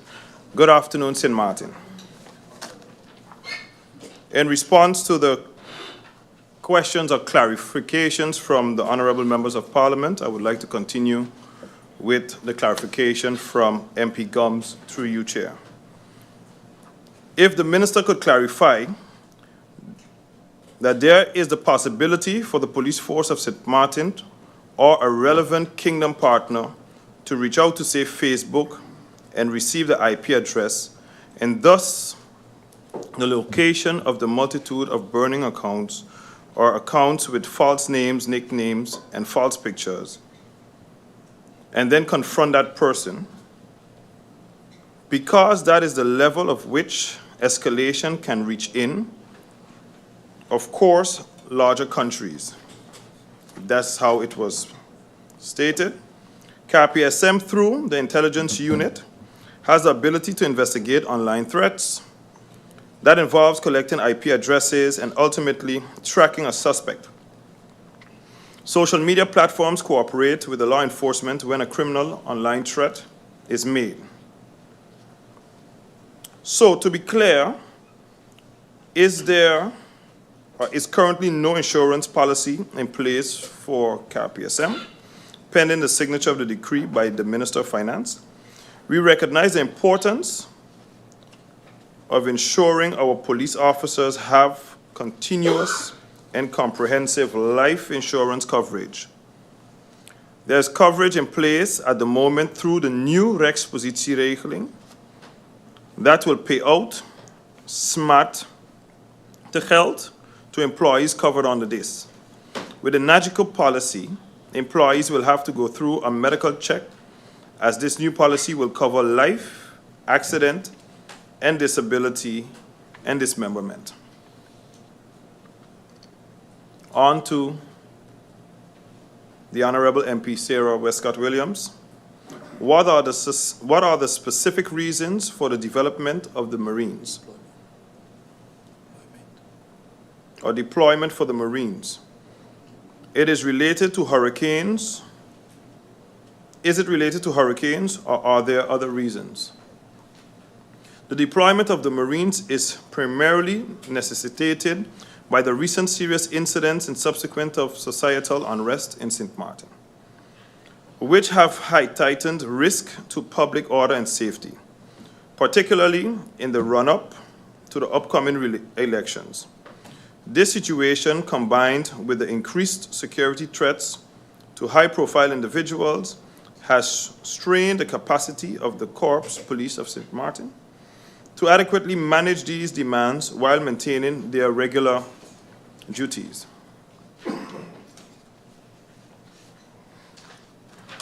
Honourable Minister, we have Member of Parliament Marling, you have the floor. Thank you, Mr. Chair. I just heard the minister mention high-profile individuals. Can he clarify what he means with high-profile individuals, and who are these high-profile individuals? Thank you. Thank you. Honourable Minister.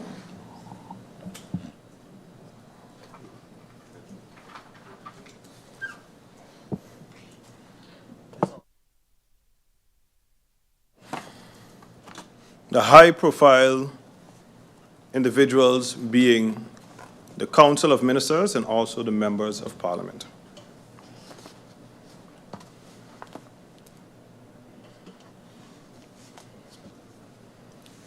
Can I continue?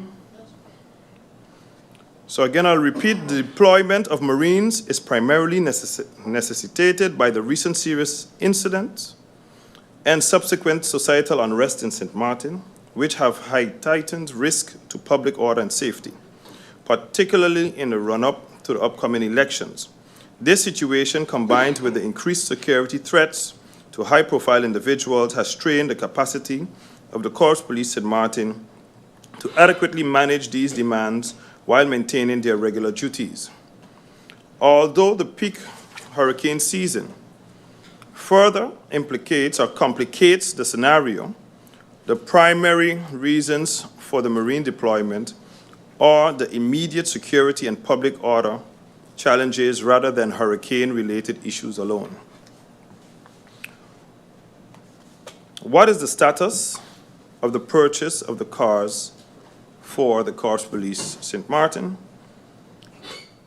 The tender process is now ongoing. The specs of the vehicles are being categorized in the proper format.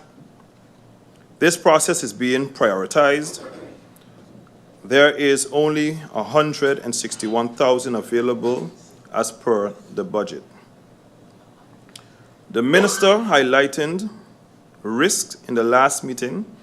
How are they being dealt with? HR capacity, note with a budget cut of $1.5 million was cut from personnel. Even so, in anticipation with the ability to recruit early next year, recruitment drives are slated to take place.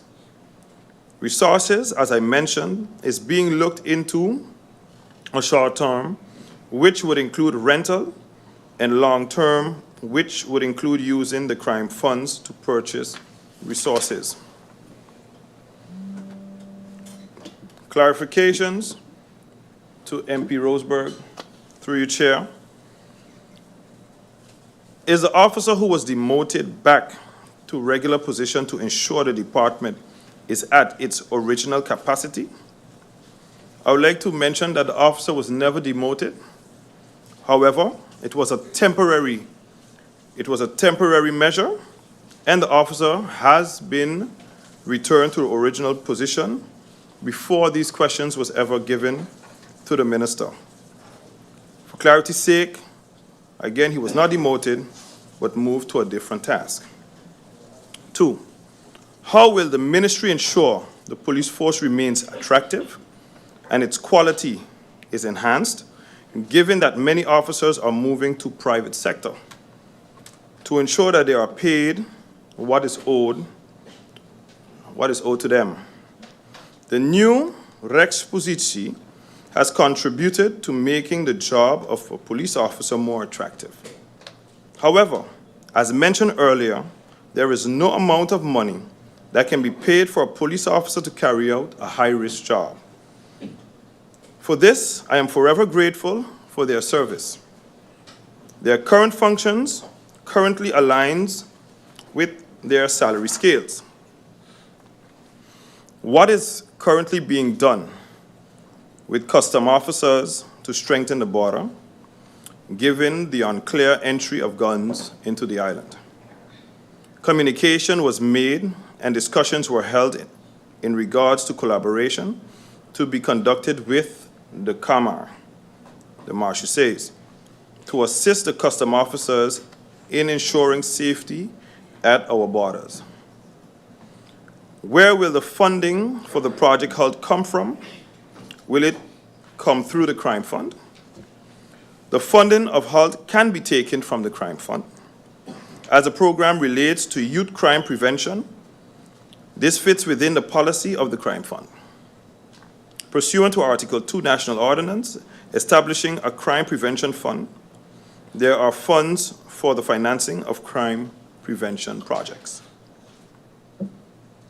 How many ankle bracelets do we have, and why are there only 3 actives?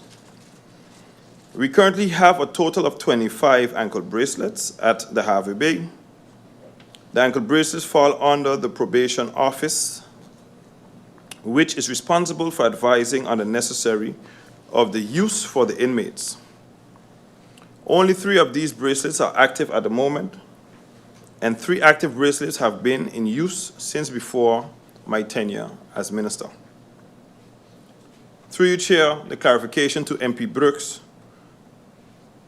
Questions: how many LBAs are still outstanding for customs, police, etc.? When is the last batch expected to be signed? The IBPS, the Immigration and Border Protection Services, is 95% completed. The next group will be the Harvey Bay and Customs. When will the last set of LBAs be signed? This is contingent on the validation process, as some will go fast and some may not. This is also on the objections, the human errors, or adjustments on comments. For me to clarify further within that, when it mentioned the validation process, to elaborate more, the team that we have to research through the personnel of each department. The department has to have all the substantiating documents pertaining to one's career, their career loop. If we do not find those documents, we have to go through DIV, etc., to find the justification in order for their process to work. That also can take time if specifically someone was in office, for example, before 10-10-10.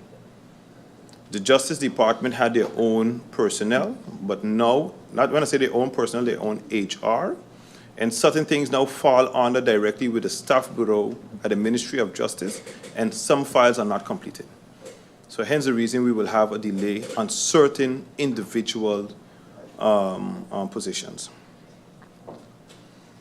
Are we looking into getting scanners for customs at the port or airport, specifically at the harbor? There are currently no scanners at the port. However, inquiries for quotations have been requested for the purchase of a container scanner. There are 2 scanners at the airport. One for baggages and one for the inspection of cargo. Through you, Chair, the clarifications of MP Jacobs. Clarification on the total of LBAs signed. Thus far, 144 LBAs have been signed. And whether the recent post of over 150 signed refers to the new ones or include previous ones, the Minister of Justice is responsible for 2 ministries. The post refers to the combined total of LBAs and LBAs signed by the minister since being appointed as minister. So, with regards to the statement, I have 2 ministries, 2 portfolios, so therefore LBAs and MBAs are being signed between both ministries. Clarity on the budget amount for cars for the Justice Ministry and the status of the purchasing process. A tender process for Harvey Bay and the Immigration, Border and Protection Services is already in process and is now in the rounds of collecting the necessary signatures from the Ministry of TIAT. In the 2023 CAPEX, there is an amount of $161,000 available that has rolled over to 2024 budget. Through you, Chair, the clarification on the questions of MP Duran. Could there be an incentive for the people to return their illegal firearms combined with a job fair to help them find income? Yes, combining a firearm amnesty program with a job fair could provide a powerful incentive for individuals to surrender their illegal firearm. Firstly, ensuring an amnesty and no questions asked policy would encourage individuals to return firearms without the fear of prosecution. This aspect is crucial as it provides a safe and anonymous way for people to dispose of illegal weapons. Secondly, integrating a job fair with the amnesty program can offer immediate opportunities for legal employment. Partnering with local businesses, community organizations, and employment agencies can help provide direct pathways to income, which may deter individuals from engaging in illegal activities. In addition, community engagement is also essential. Working with the community leaders and organizations to promote the program can build trust and encourage wider participation, which is vital for the program's success. I conclude.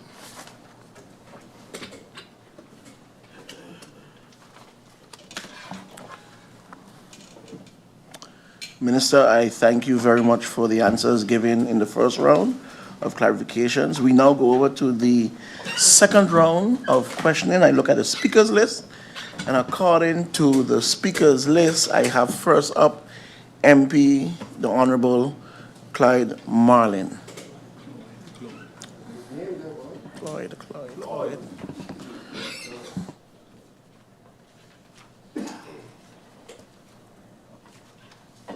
Just a reminder, MP Marlin, it's 10 minutes in the second round. You have the floor. Good afternoon, Mr. Chair. Good afternoon to the Honorable Minister and his support staff. Good afternoon to the persons in the Tribune and those listening on the online. Mr. Chair, I just have a few questions for the Honorable Minister this afternoon. Seeing the recent development over the last day, where we understand all public meetings, all events related to the election will be halted. You know, a statement that I made from the inception of this government that halt would be the word of the day when it pertains to this government. So I want to ask a few questions. Who has really taken the decision not to allow any public meetings and gatherings and public events? Why, I ask, is because yesterday I heard the Prime Minister during his press briefing repeatedly made mention of, I have decided, I will not, I will do this, and I will do that. Were the decision really taken by the Council of Ministers, or was it taken by the Prime Minister after hearing his I statements? Was the relevant authorities consulted prior to making this statement? Has a state of emergency been declared? And if yes, where is the national decree? If no, why is the assistance of the Army being requested? Why is the assistance of that many police officers from Curacao, Aruba, Sabre, and Statia being requested? For how long will this be, and effective when? How much will all of this cost? I am certainly not impressed with the measures as announced by the Prime Minister under the guise of protecting the safety of the citizens of Sweet St. Martin. Where will this budget be coming from? Mr. Chair, through you, I have to go back now to ask a question. Before the last election, we see a picture with a contract being signed by the Honorable Minister of Justice, Lyndon Lewis, with a person we all see here. I don't know if you can see here, if you can pick up the picture, where the Honorable Minister signing a contract with whom I dub the evil menace to St. Martin, we would like to know, through you, Mr. Chair, the details of that contract. Because today, we see the same person who signed the contract with you being guarded heavily with police escort, and we would want to know, is that because of this contract? We would like to know the devil in the details of that contract, because today we see that the public safety is at risk, and we need to cancel this, suspend this. But in the meantime, this person getting special security, a self-proclaimed millionaire, borderline billionaire, he said. But he getting security with financing from this country. I would like to know specifically today the details of that contract. And I would also like to know, through you, Mr. Chair, if anyone feels threatened, if their lives feel threatened, who do they have to go to get that kind of special 24-hour armed security? I would like to know that as well. I see earlier the word of the day was shaft. I would like to change the word of the day to exaggerate. Through you, Mr. Chair, I see the Honorable Minister exaggerating on his Facebook post, exaggerating that over 150 LBAs were signed, and now coming playing with the nice words, I hold two ministries. Well, today, you're here not as the Minister of Education, but you're here as the Minister of Justice. So we would like to know how much LBAs have been signed by you, the Minister of Justice, since you're there 3 months. Because when I see your exaggerating clip, where as the Minister of Justice, in over 3 months, I've signed 150 LBAs, I would like for that to be clarified today. So I thank you, the Chair, and I would like to wait on the answers.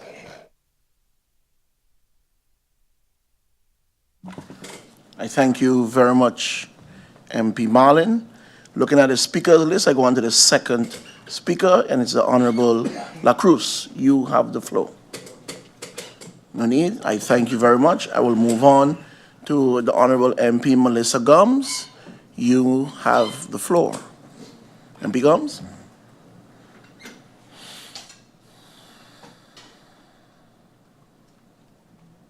Thank you, Mr. Chairman. I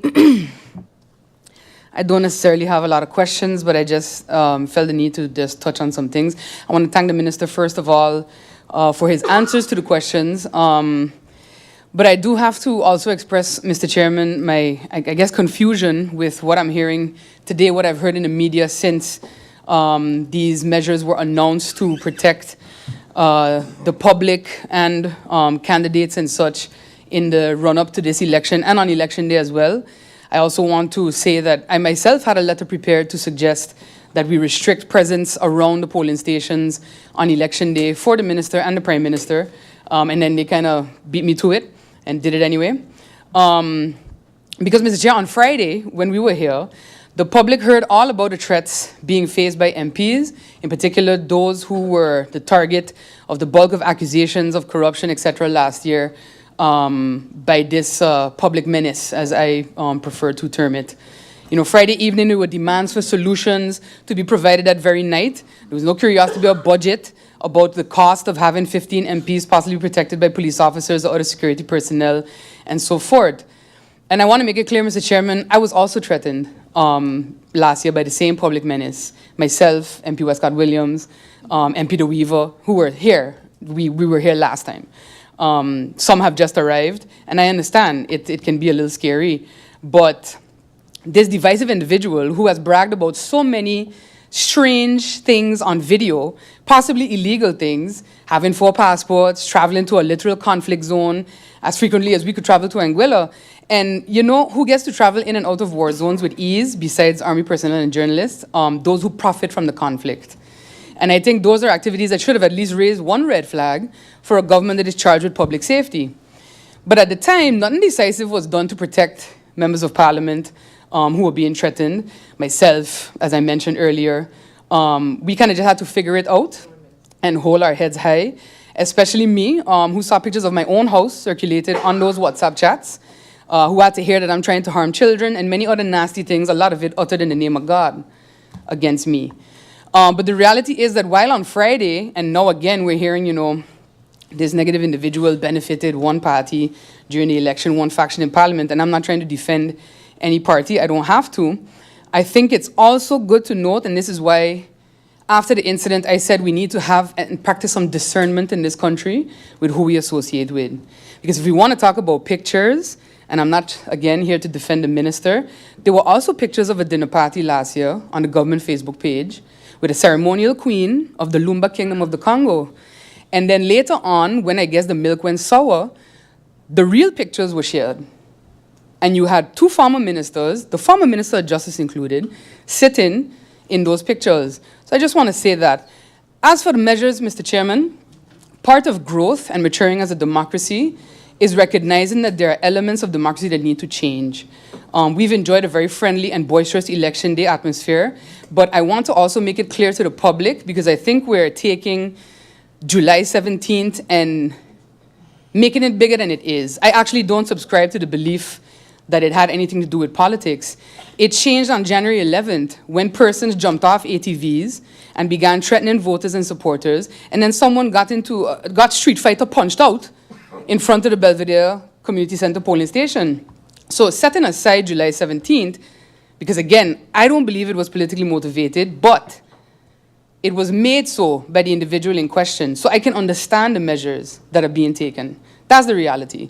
That person has not been silenced, and I've expressed this directly to KPSM.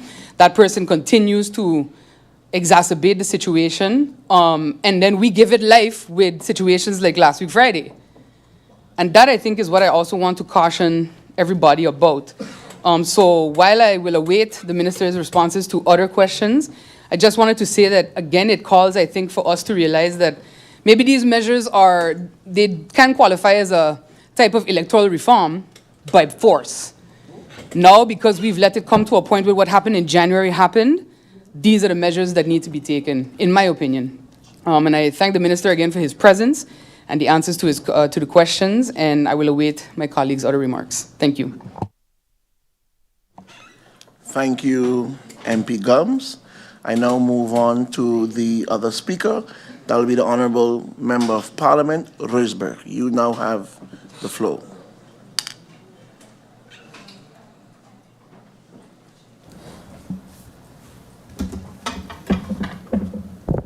Thank you, Chair, Secretary General. Blessed day to the Minister and his support staff. Blessed day to my colleagues. Based on the questions and the question that I've received and the answers, I have a few follow-up questions. Also, a blessed day to St. Martin, who's here public, and also the people of St. Martin that are here public and the one listening online. In regards to the ankle bracelets and the whole explanation in regards to the capacity, I would like to get it clarified why not the full 25 ankle bracelets are currently in use, and why the ministry is not making use of house arrest. I didn't get a clarification on that, so if that can be answered.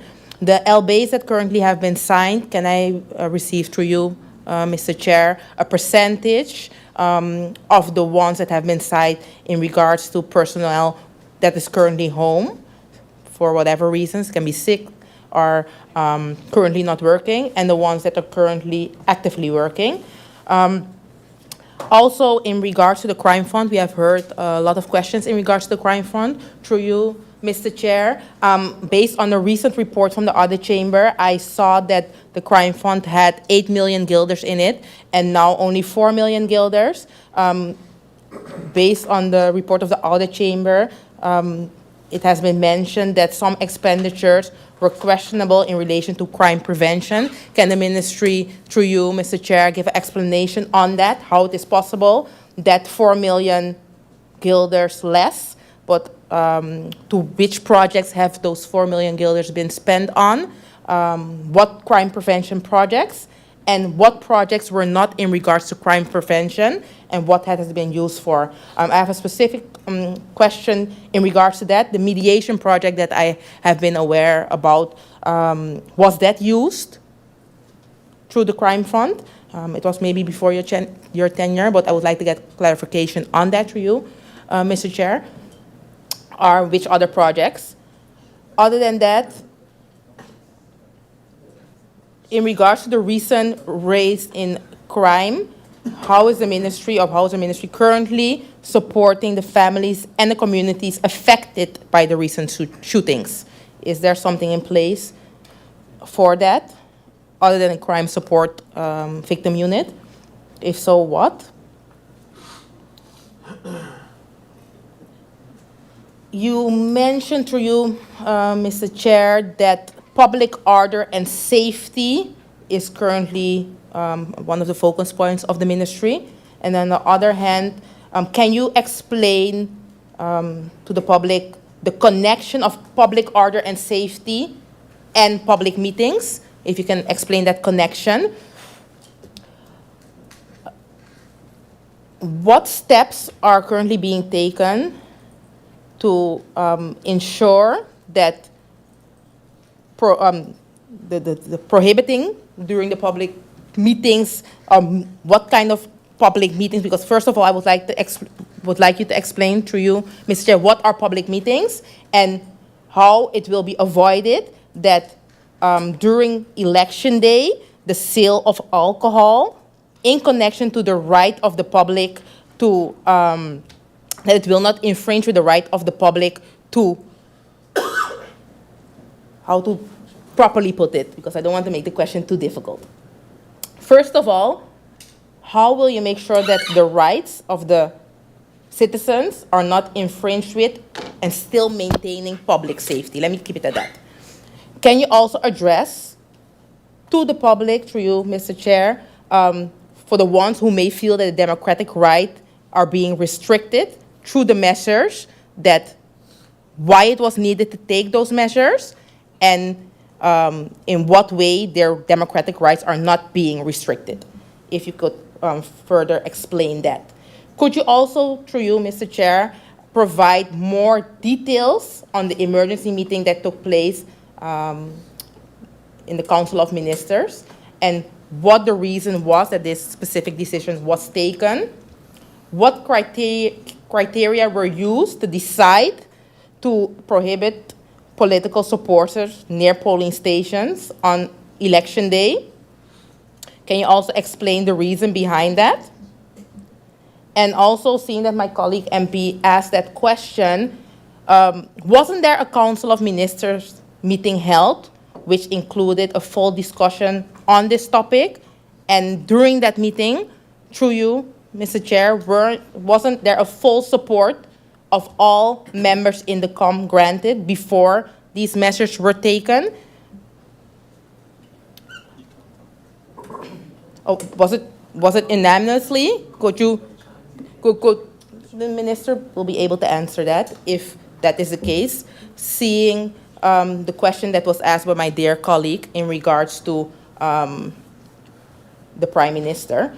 So therefore, if that can be answered, I will hear it through you, Mr. Chair, if that's possible. Also, in regards to the current situation that I'm seeing happening on the island, has the ministry thought about measures in regards to SMAT and luster when someone is, for example, spreading information that is possibly false, that the public can be informed about the consequences of sharing that information online in WhatsApp groups, and the consequences based on the criminal code, so that the public will be aware that that can not only have civil consequences, but also consequences based on the criminal law code.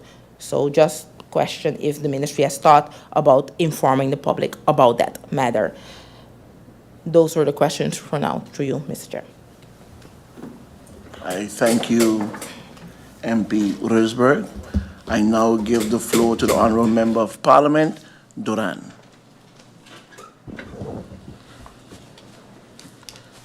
Thank you, Mr. Chairman. Good afternoon again to the Honourable Minister, support staff, my colleagues, and the people of St. Martin that are tuned in and those that are abroad.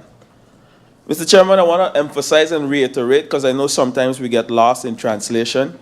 This meeting was requested way before this unfortunate incident took place, and it continued to be put off for different reasons given by the minister. So I just want to start off by saying that.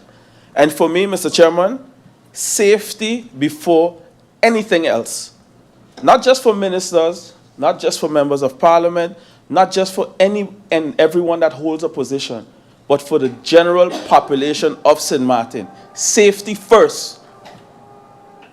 This is why I have the following questions, based on the decision that was made by the Prime Minister and that was announced yesterday.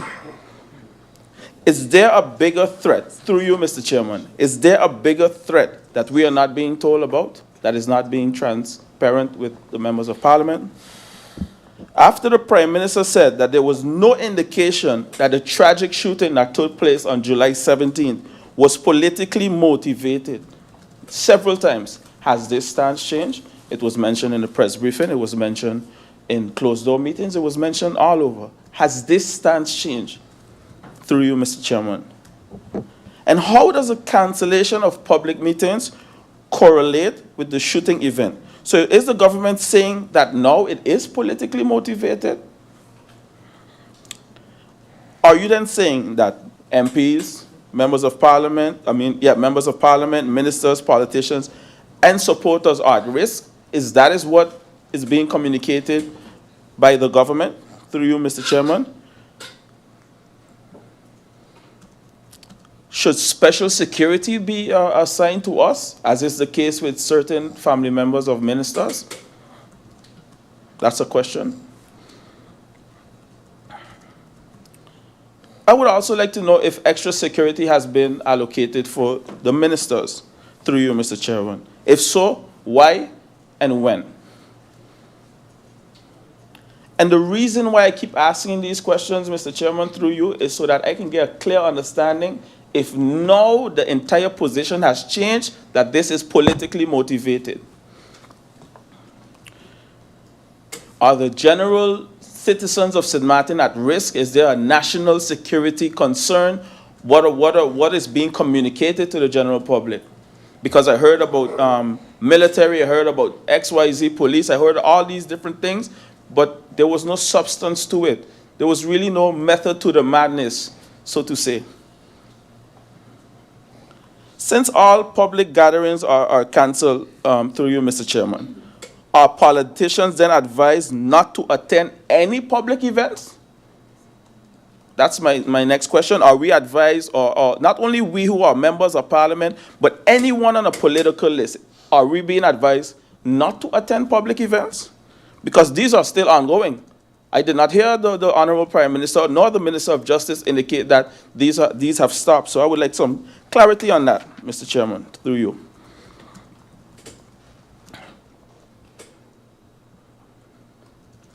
You know what I find very strange? And I always say it, you know, as individuals, as certain leaders in this country, is we are always so quick to react to things. But what about opening your mind for different alternatives? I'm going to give an example, right? Let's say, based on advice, which I heard that there was no advice given by the different relevant authorities that would advise in a case like this. But let's just say, why not say we are allowed to use the festival village to host public meetings? Each party have a date. We decide which date. You make sure that there's not multiple public meetings on one day, where persons then can be searched if there is a risk, as is done in a regular show or regular event or anything. But at least you give people the opportunity to express themselves publicly, which is written based on Article 13 of our Constitution. Because right now, you're depriving us whether members of parliament or even someone who isn't elected, who wants to be elected, from bringing across their message? Is it because certain parties don't have any public meetings scheduled? So it raises some serious concern, Mr. Chairman. And I cannot just sit back and pretend that is not happening. It's clear. Our schedule came out from the National Alliance, other schedules came out, and certain parties did not come out with anything, but they seem to be the ones that is, let's go ahead, let's block everything. I would like some clarity on that, Mr. Chairman, so that there's no misconception or there's no need for assumptions where that is concerned. Again, is there a political threat? Is there a national security threat? A simple answer, yes or no. And if there's some information that is too confidential, through you, Mr. Chairman, we could lock off the cameras and have that dialogue as well. But transparency is needed, Mr. Chairman. Because for me, we had a meeting, the doors were closed, we had another one, but still I must say that I do not know anything more than I knew before we had any meeting at all. So I would like clarity on that. Was there advice through you, Mr. Chairman? Was there advice written and given to the Council of Ministers, to the Minister of Justice, to the Prime Minister, before this decision was made? And if so, can it be shared with Parliament? If it has to be done confidentially, I respect that as well. We cannot just halfway say that we are taking measures, Mr. Chairman, but not explicitly be clear about what the threat is, because then we will be fighting an invisible enemy. Mr. Chairman, through you, I believe that everyone should understand and have the knowledge to know what we are dealing with. And I know that that information can be shared in a responsible manner, Mr. Chairman. Come out and say it, because all of us need to know exactly why certain decisions are being made, certain drastic decisions are being made. And like I mentioned before, Mr. Chairman, there seems to be no method to the madness, just a power struggle in terms of I could do it and I'm going to do it. And that's how we came across yesterday. Again, I want to emphasize, safety first before anything. Safety first before anything. Mr. Chairman, there's a word called enabler or enablers. I'm going to explain it. A person who encourages or enables negative, self-destructive behavior in another. And if you ask me, the Now Party has enabled what we have here happening today in St. Martin because they encourage it. It was all fun and games. Now I see everybody backpedaling. And for me, right here, right now, we have to say where it is. People have to take their accountability. My colleague talked about the contract being signed. I can't wait to get the information on that because it reeks, it looks bad. And I want clarity on it, and I believe the people of St. Martin deserve clarity on it. Mr. Chairman, that will be all for now, and I look forward to any answers given and clear-cut answers, no runaround answers. Thank you, Mr. Chairman, for the opportunity. I thank you, Honourable Member Duran. I now give the floor to the Honourable Member Omar Otley. Thank you, Mr. Chair. Through you, Mr. Chair, good day to the Honourable Minister of Justice, Lyndon Lewis, and your support staff. Good day to my honourable colleagues. An article came out on behalf of United People's Party yesterday, and everyone became scholars. There were a lot of talk about voter suppression, so I decided to look up the definition. Voter suppression is a strategy used to influence the outcome of an election by discouraging or preventing specific groups of people from voting. It does not only say preventing or blocking, it also says discouraging. It also says it is distinguished from political campaigning, and the campaigning attempts to change likely voter behavior by changing the opinion of potential voters through persuasion and organizations. Suppression is an anti-democratic tactic. Voter suppression instead attempts to gain an advantage by reducing the turnout of certain voters. Now, We are a people of culture, of customs. We have political customaries whereby political parties go and get their message out, whereby not everyone that attends a political meeting is voting or supporting that party. People have their democratic right to come to hear and see if I will support that candidate or that party. The same goes for different various political rallies. I can tell you as a candidate the importance of being at that polling station whereby you can have that little conversation, whereby you can have that eye contact, whereby you can say, support me. It is my right as well to be at that polling station and say, support me. Now, I do understand that there's ways, means to do things, but let us handle ourselves professionally. I do not move from my polling station, and I know many of my colleagues do that same thing. We go and we stand there and we work hard to obtain our votes and hopefully obtain a seat in Parliament. What we are seeing here today, when I was Minister of VSR and I would put out a national address stating that there'll be no gatherings or there would be a curfew. We did this with a ministerial decree. It was also published in the National Gazette, where I would have to refer to this even before making such announcements, and would also give reasoning. So what we are seeing now is not allowing our supporters, not allowing prospects to even come out and gather, because you want less than 10 persons at a private venue or whatever it may be. And I earn the right, and so do my supporters, to wear my shirt of Omar E.C. Atley or the United People's Party.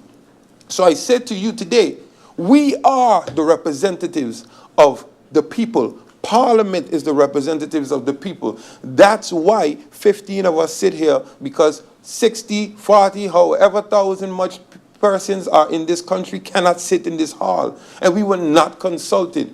The stakeholders, the police, the VDSM, the PK, up to yesterday in the meeting, from what I understood, were not consulted. And up to yesterday, as we were leaving the meeting, the PK said, at this moment, it is not politically motivated still. So I say to you, I say this to you then, we will decide and see who will represent the people, who will give the people that right to come out and support whatever political party it may be, not because you don't have a political meeting plan. So I say to you, people, all of the promo girls, the promo boys, the parents of the promo boys and girls, the caterers, the people, the local artists that were hired to perform during the public meetings. I say to the private businesses that will be affected because now we cannot hold certain events at those businesses. And I say to all of those that benefit and were involved in the public meeting, the sound teams, the various sound teams that we use, the employees of these sound teams, the families of these employees. I say to you, look at this meeting today and see who will hinder you from progressing or having business activity during this election. So we will make that decision today, and I urge everyone to pay attention. Just as there's those who do not agree, there are those who agree. So I say to you, pay attention, St. Martin. The United People's Party will never stand for stifling the rights of the people, the rights to assembly, the rights to gather, and the right to vote. Hence the reason we even in this quagmire today, because the electoral right says that we have to allow the right to vote, and that vote can even be for yourself, which means that you allow new political parties in this running today. So we are already half the way. You can't change it. We don't live in a dictatorship. We need to understand that the Constitution is the highest level. So therefore, I hope today we, members of Parliament, can make a change, or we can answer to those same people that I discussed and I just called out. So I thank you, Mr. Chair, and I don't really have any questions, but that was my statement and the stance of the United People's Party. I thank you, Honourable Member Utley. I now give the floor to the Honourable Member of Parliament, Ms. Jacobs. Jacobs, you have the floor.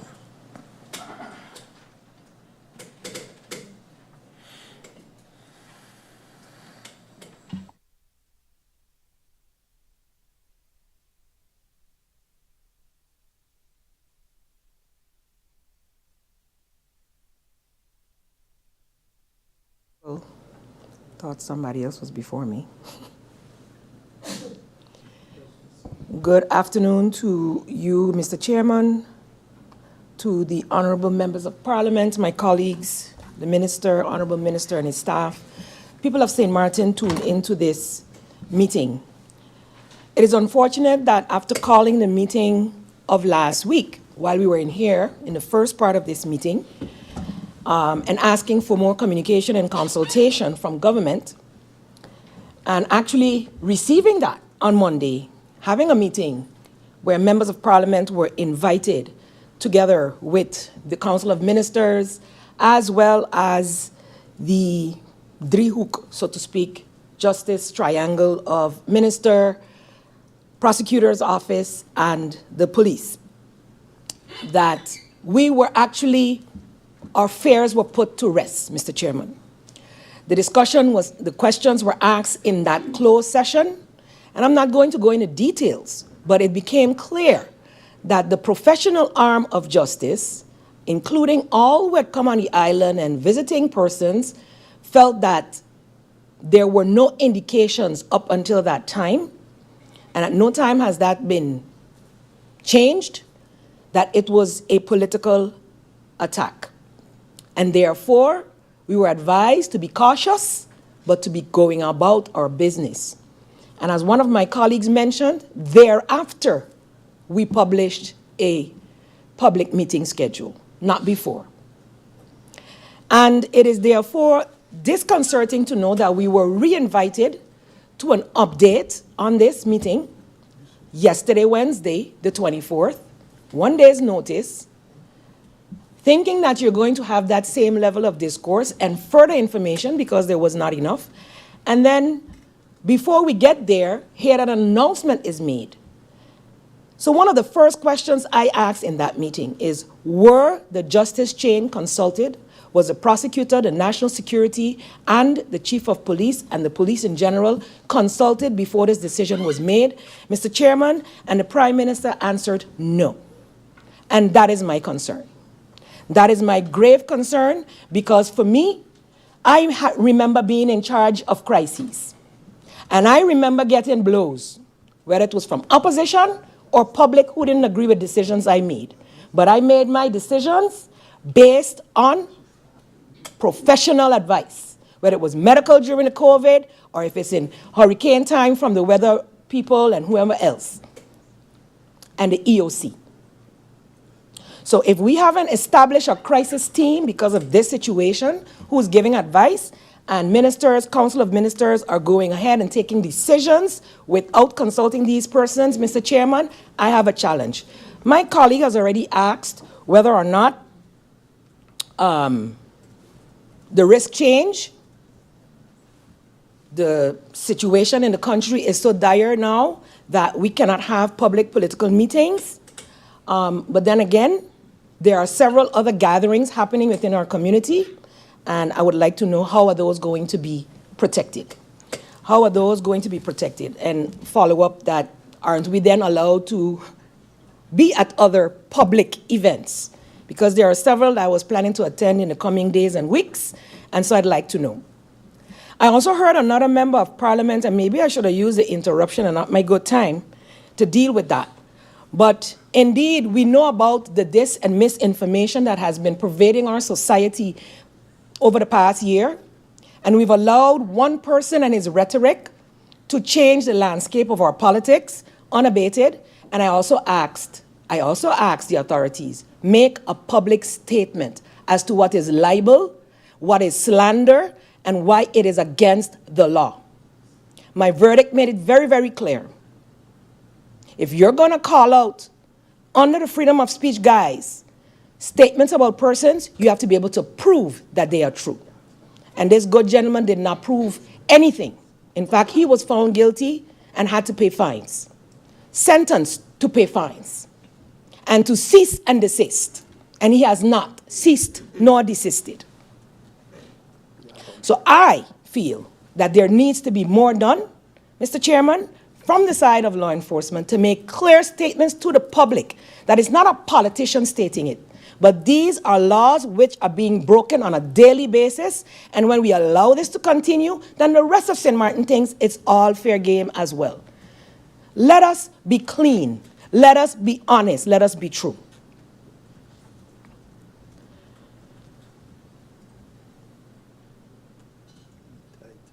I have a motion here, but before I go in that, I want to clarify another thing about the pictures that were circulated by said gentleman. Really quickly. Myself and the Minister of Justice at the time were invited to meet a female leader or acknowledged queen, king, whatever they were calling her at the time, in a private setting. They did not give us the guest list. We did not know who else was invited. We were told also some female leaders from the French side would be invited. And they were. And yes, it was a private setting. And when I saw who was there, I ensured that I was not in any pictures with said person. So I already knew what that person was about and distanced myself from that. But I'm not going to distance myself from meeting somebody of acclaim just because such a person is in the room. And today, that person now has a party. That person is authorized to run in St. Martin, even though he publicly states that he doesn't live here. Other things that were mentioned publicly that would disqualify any person from running for office in any other country. So let's look at our laws where that is concerned. Mr. Chairman, I'm going to go into this motion because I've received the questions and answers, or the answers from the Honorable Minister. I think we still need to do a lot more as it pertains to violence and gun violence in this country, but all the other aspects, and I'd ask for collaboration with all of the other ministries that deal with the social development issues that we have in this country. And I would really want to see this budget that is coming amended to see how it's impacting those same social developmental organizations who would help us to deter against crime. The draft motion reads as follows. The Parliament of St. Martin, in its meeting of today, July 25th, 2024, considering that the Prime Minister of St. Martin, Dr. Luc Mercelina, along with the Council of Ministers, have unilaterally decided to cancel all public events, public meetings, public gatherings, and election day gatherings by polling stations without prior consultation with the members of Parliament, party leaders, the KPSM, the public prosecutor, and the VDSM of St. Martin. This decision was made without involving the 15 members of Parliament, thereby undermining the democratic principles of consultation and transparency that are fundamental to our parliamentary principles of consultation and transparency, and that are fundamental to our parliamentary democracy, not a legal basis for the decision taken. The cancellation of these events has far-reaching consequences, including the suppression of voter engagement with candidates and political campaigns, which are essential for voter motivation and participation, thereby trampling on the democratic rights of the voters of St. Martin. The forbidding of political rallies and public meetings limits the ability of political parties to properly communicate their ideas, vision, and political responses to the electorate, ultimately preventing the democratic process. Public meetings are a fundamental aspect of free speech and democratic engagement. And lastly, Article 13 of the Constitution establishes the fundamental right for assembly and gathering. It further resolves, Mr. Chair, that the Parliament of St. Martin hereby expresses strong approval of the ad hoc decision taken by the Prime Minister. Disapproval, I repeat. The Parliament of St. Martin hereby expresses its strong disapproval of the ad hoc decision taken by the Prime Minister, Dr. Luc Mercelina, and the Council of Ministers without proper consultation with the relevant authorities to cancel all public events, meetings, and election gatherings. 2, the Parliament of St. Martin demands the immediate reversal of this decision to ensure that the democratic rights of the people are upheld, allowing for the free and fair conduct of political activities and customs, including public meetings, rallies, and election day gatherings.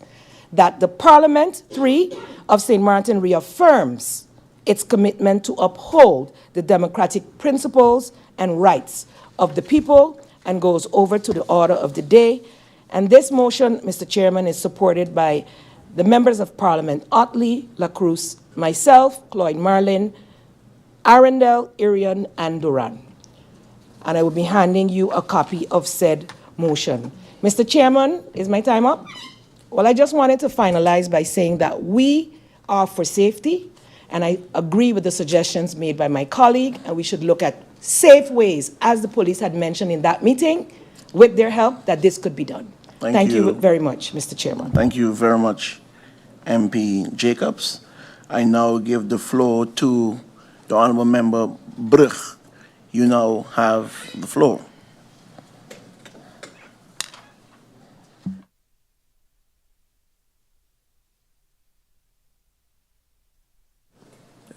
Good afternoon.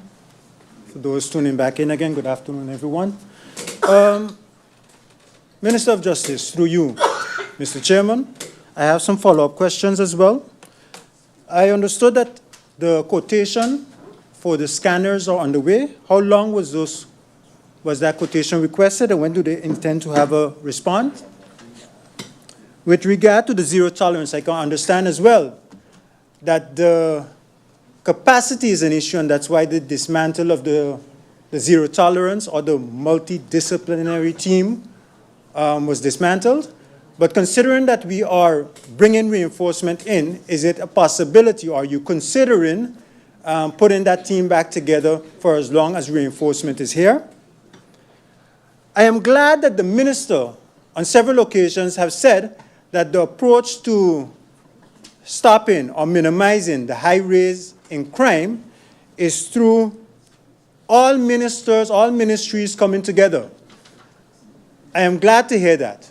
My question to the Honourable Minister through you is, how does he intend to contribute to that? Because we do have yes say, oh, they don't participate there. Now again, how does he intend to contribute in ensuring that all ministries start to work on a plan to start to tackle this issue? Even though election is around the corner, I would like to encourage the Council of Ministers to start so that at least whoever comes in has something for them to work on. It's important continuation of government. There is the BOA, for example. We had, I believe in August of last year, we had the BOA. Was it in August? I'm not sure. But BOA started. And basically, BOA was to auxiliary police officers with the different ministries. The course started, but it was abruptly stopped. Why? Is it the intention of this minister, or this ministry to you, Mr. Chairman, to restart it again? Because for me, we have ministries. We have persons placed in positions, but we don't give them the tool that they need to execute their task. And especially in the inspectorate as well, if they can execute their task, they're actually helping with minimizing crime. They're actually helping. So why are we not continuing with the BOA, empowering our people, our civil servants, with the tools that they need in order to address the high rise in crime?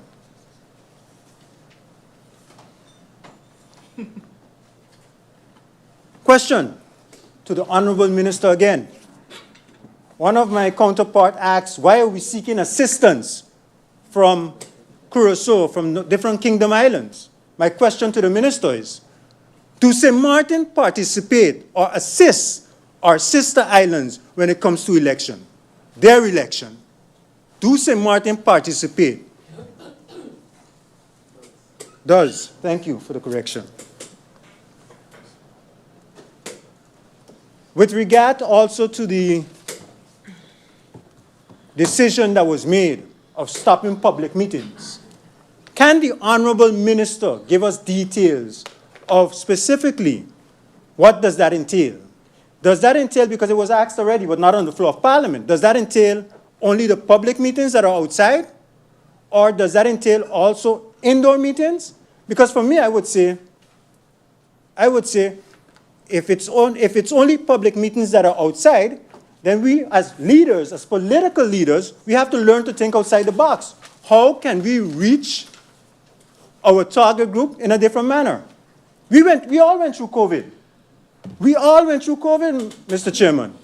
And COVID taught us to think outside the box in a lot of different things. Sometimes I even see commercials where pizza is being delivered by a drone.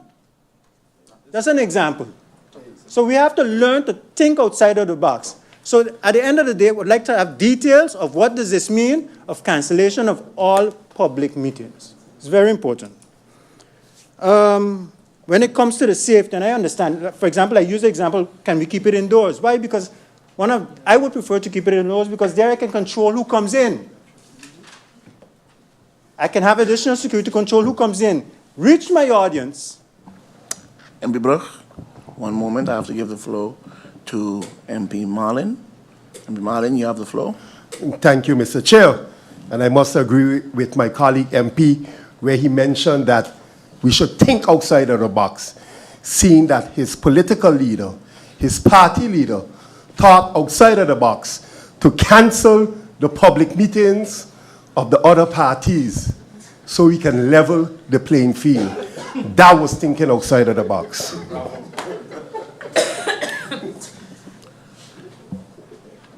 MP Brugge, you now have the floor. Thank you very much. Thank you for that interruption as well. I will continue. Yes, okay. So therefore, at least with regard to put in an example of, let me use a company that's locally owned, Alizé. You control individuals that are coming in, and at the end of the day, you reach your target, and then you leave. There's no big difference, because at the end of the day, you are providing even more security for individuals that are attending a meeting. I have been an individual that have been campaigning for over 10 years, and I'm going to tell you, one of the things that I went through is while I'm standing on the podium, rocks come in. Rocks come in. And we called police in St. Martin. And a district I would not call. We called police, but they were short-staffed. They only have one patrol. We'll see how fast they can get there. By that time, by that time, it's a good thing that it stopped and no one was hurt because rocks don't have eyes. Recently, I heard members of parliament in this parliament sitting today, they say that their candidates were attacked in a gym, for example, by rival parties. That they themselves were attacked by the hospital, surrounded by rival parties. Never in the history of St. Martin have we been in such a political climate. I have told MP Brugge, one moment. No problem. I now give the floor to MP Jacobs. Mr. Chairman, thank you for the opportunity for this interruption. I think the MP, my honorable colleague, is actually strengthening my position. Because if you're going to block public meetings, but things can happen in a gym, it can happen in a store, it can happen tonight at Cope Avon, it can happen at the wake later. Let's get serious. Let's really get serious, Mr. Chairman. You're actually strengthening the argument. Thank you. MP Brugge, you have the floor. Thank you very much. As I said, as I was stating, the point is, even the example brought forward at the last election, where a fight took place outside of a voting polling station, and even though it had police presence, they were not able to leave their posts to go assist. And it had, at that moment, it had individual citizens that was actually trying to break the fight. Now look, if we are saying that we have a capacity issue, and we have seen the escalation of violence when it comes to our political system. Let's look at alternative means of getting our message across, encouraging individuals to vote. Mr. Chairman, I'm asking one last question I'm going to ask the minister. Does this position that you're taking limiting or discouraging individuals to vote? Are you telling them not to go out and vote? Does this position that you're taking providing security for them, making them feel even more safer? What is your stance? What do you think of that stance that you're taking with regard to stopping the public meetings and moving forward, even going towards the election? What is your stance? What do you think of that decision? Can you please justify it? I will rest here before the next interruption, so I have no further questions for the Honorable Minister. He could interrupt all he wants. Member of Parliament Utley, you have the floor. Thank you, Mr. Chair. Thank you, Honorable Chair. This goes back to exactly what I'm saying. We often take an isolated event, like we didn't see the video. The video was not politically motivated as for the fight in Belvedere. We saw the reason for the fight. We saw the reason. Stop trying to bring it to the public like the fight was politically motivated. The person almost hit someone with the cart. Someone came, they stopped, and someone threw a blow. That was the reason for the fight. It was never politically motivated. And it will be interesting to hear the purview or the view of the Minister of Justice, because when I listened to the Prime Minister, I heard I, and then now the responsibility falls on the Minister of Justice. So it is interesting to see if you or your party is in agreement with this decision.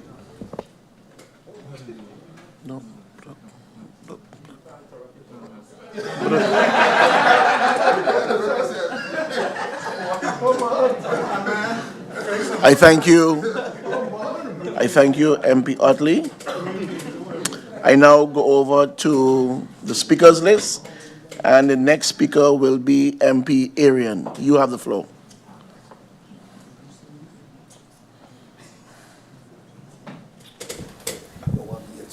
Good afternoon, Mr. Chairman. Mr. Chairman, I for sure am not complaining that public meetings were cancelled if there was a significant threat, but not just to us as politicians. We've asked the question before, what is the threat? What is the threat? Is it a new version of COVID? What is the threat? Why can't you move around? Why these policies are the same policies that we have as COVID. We can't gather in groups anymore. Social distancing. What is the threat? And it was said that by my member of parliament that we have to think outside the box. I don't think we have to think outside the box. I think this government just has to think. Tonight we have an event in Grade Bay, the Go Local event. So what happens now when 50 members of parliament decide to go to this event tonight? What happens when 100 other candidates decide to go to this event? Is it then considered a political event? Does the safety stop only when the event is announced by a political party?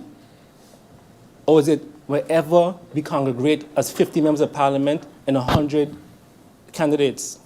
Where does it end and where does it stop? Does the threat end at the border? So as soon as I hit Bellevue, I know I'm safe now? I'm good. The threat end over there? Because I have no idea what the threat is. The public doesn't know what the threat is. But you know who knows? You know who knows? Members of the COM, who even their family members have 24-hour security. They know the threat. So it's okay for the council of ministers and their family to be safe. 24 hours, including the tourists who's here, including the tourists. But everybody else, and I'm not even talking about the members of parliament, the general public, the citizens of this island, they don't deserve to know what the threat is. Next week we have school opening. So what are we supposed to do? When the school ends, students can't gather outside, a public gathering. What are teachers supposed to do? How do we prepare for the threat? Communication, transparency. We don't want to think outside the box. We want the government to think. We had a great proposal by our member of parliament here, Duran. We could use a festival village. There are a lot of ways we could do, a lot of things we could have done. We had about 3 public meetings already that went safe, no incidents. But I realized what this government is doing. I saw a meme going around a few weeks ago about Dr. Doom. From the time this government was formed, led by the Prime Minister, it has only been doom and gloom, every week, every week, every week. Never bringing hope to the country, never bringing joy, no. Fear, doom. Mr. Chairman, I would like to, Mr. Chairman, the minister mentioned in his answering his questions, he said, I don't operate or execute without taking advice from the relevant authorities. But yet still, this government executed a task without the relevant authorities. So you don't, so now what should I believe? Governmental contradiction, yes, MP Marlin. Mr. Chairman, again, it's not about the public meetings. It's about the communication to the public. I was with some seniors last night, and they all were asking me, so what should I do at 6 o'clock? Should I tell my children to come home? Should we not go for lunch? Should we not gather? I can't be around you. I can't go to lunch with you. In addition to that, the candidates now want to know, when they go door to door knocking, yes, we can't gather anymore. But can we go door to door knocking by your house? Are they a threat to the persons at the homes? Will something happen to them when they go door to door? Mr. Chairman, again, this government is not communicating. They're making decisions of the whim. They don't communicate to the political leaders. They don't communicate to Parliament. And on the basis of a threat that the general public, who we are here to protect, has no information. The only persons who have information, the Council of Ministers and the coalition members.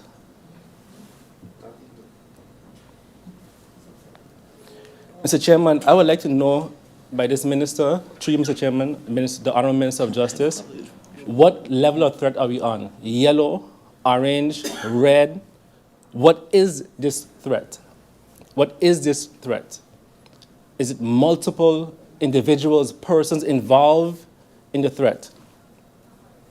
In your presentation, you stated that, or the data showed that there were 2 districts where I had, let's say, significant gun violence, Sinton Bay, Dutch Quarter. Sinton Bay have a lot of businesses, nightclubs, etc. If you're going to follow the data, then, and also based on what Mr. Carjon mentioned, with the 24 hours opening in the late night, then are we going to shut down the clubs? Because your data says that's where the threat is. Not my data, that's your data. So are we going to now say no more nightclubs until election? Oh, by the way, does the threat end on August 20th? So the threat ends on August 20th? Because, so when does the threat end? How long will we pay for extra security? How long will the extra forces you brought in, how long will they stay? Because I can't imagine that the threat ends on August 20th. Mr. Chairman,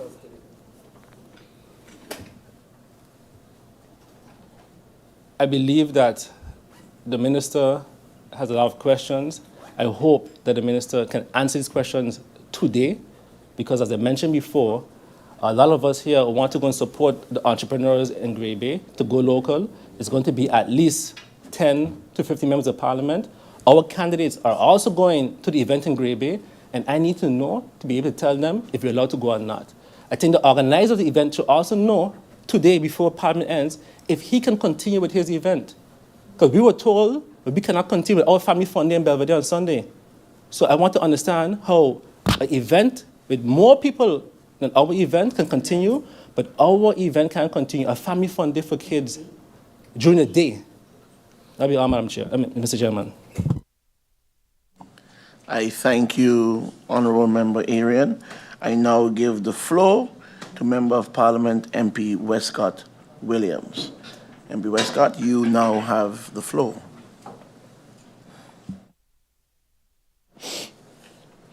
Thank you, Mr. Chairman, and a good afternoon to you, a good afternoon to my colleagues and our support staff, the Minister and his support staff. Minister, thank you for the answers provided. But firstly, I want to ask through you, Mr. Chairman, and I would like to get it as soon as possible. The Minister heard a motion been read. I would want to propose, if it hasn't happened yet, that this is immediately shared with the Minister and his support staff. Because upon receiving it, I would like to hear the Minister's position on the motion. That's a customary practice. that the ministers are heard on proposed motions. So I would like the minister to get his motion, and I would like to hear his position. And I await the minister's position with eagerness. I would like to hear the minister and the respective shareholders confirm or deny that they were heard or not heard on this decision as communicated by the Prime Minister on behalf of the COM with respect to additional measures, and I'll get back to the additional measures having been taken. In that context, I also want to ask the Honorable Minister through the Chairperson of Parliament, apparently, and please confirm or dispel, apparently a COM decision has been taken that led to the decision for additional measures to be taken. How was this motivated? How was this decision motivated? If I can be explained how that was. Mr. Chairman, I would like the minister, in responding to the questions that we will be asking and which have been asked, to again read the reason for the Marine deployment. And if this session was more interactive, I would have asked the minister to do that right now, before I continue. Again, the reason that the minister read earlier, based on a question by me, if the minister could give that reason again. Because I think part of it might have been lost on many of us in here. So, Minister, I want to hear that being read again. Why have we, at this point in time, requested the deployment of the Marines on St. Martin? We heard the hurricane and we heard some other things, but this matter about heightened threat, that word, and high-profile persons, I want to hear it again, Minister. Through you, Mr. Chairman, I want to hear it again. And just on a side note, briefly, if the minister can tell me, can tell Parliament, can tell the people of St. Martin, where do things stand with the kind of military service, so the Dienstplicht type of operation? I recall when the military established themselves here, they made a big presentation to Parliament about how they could give content to the matter of Dienstplicht, military service for our young people. What's the status there? And how far has the military lived up to what they wanted to do? Is my question. I heard about the cars, I heard about the bid, etc. I still did not get completely, unless the measure taken by the COM is part of it, how the risks as analyzed the last time around in the presentation by the minister, how those other risks are being mitigated, next to the issue of the cars, for one, and next to the issue of the assistance that we're getting from the different countries.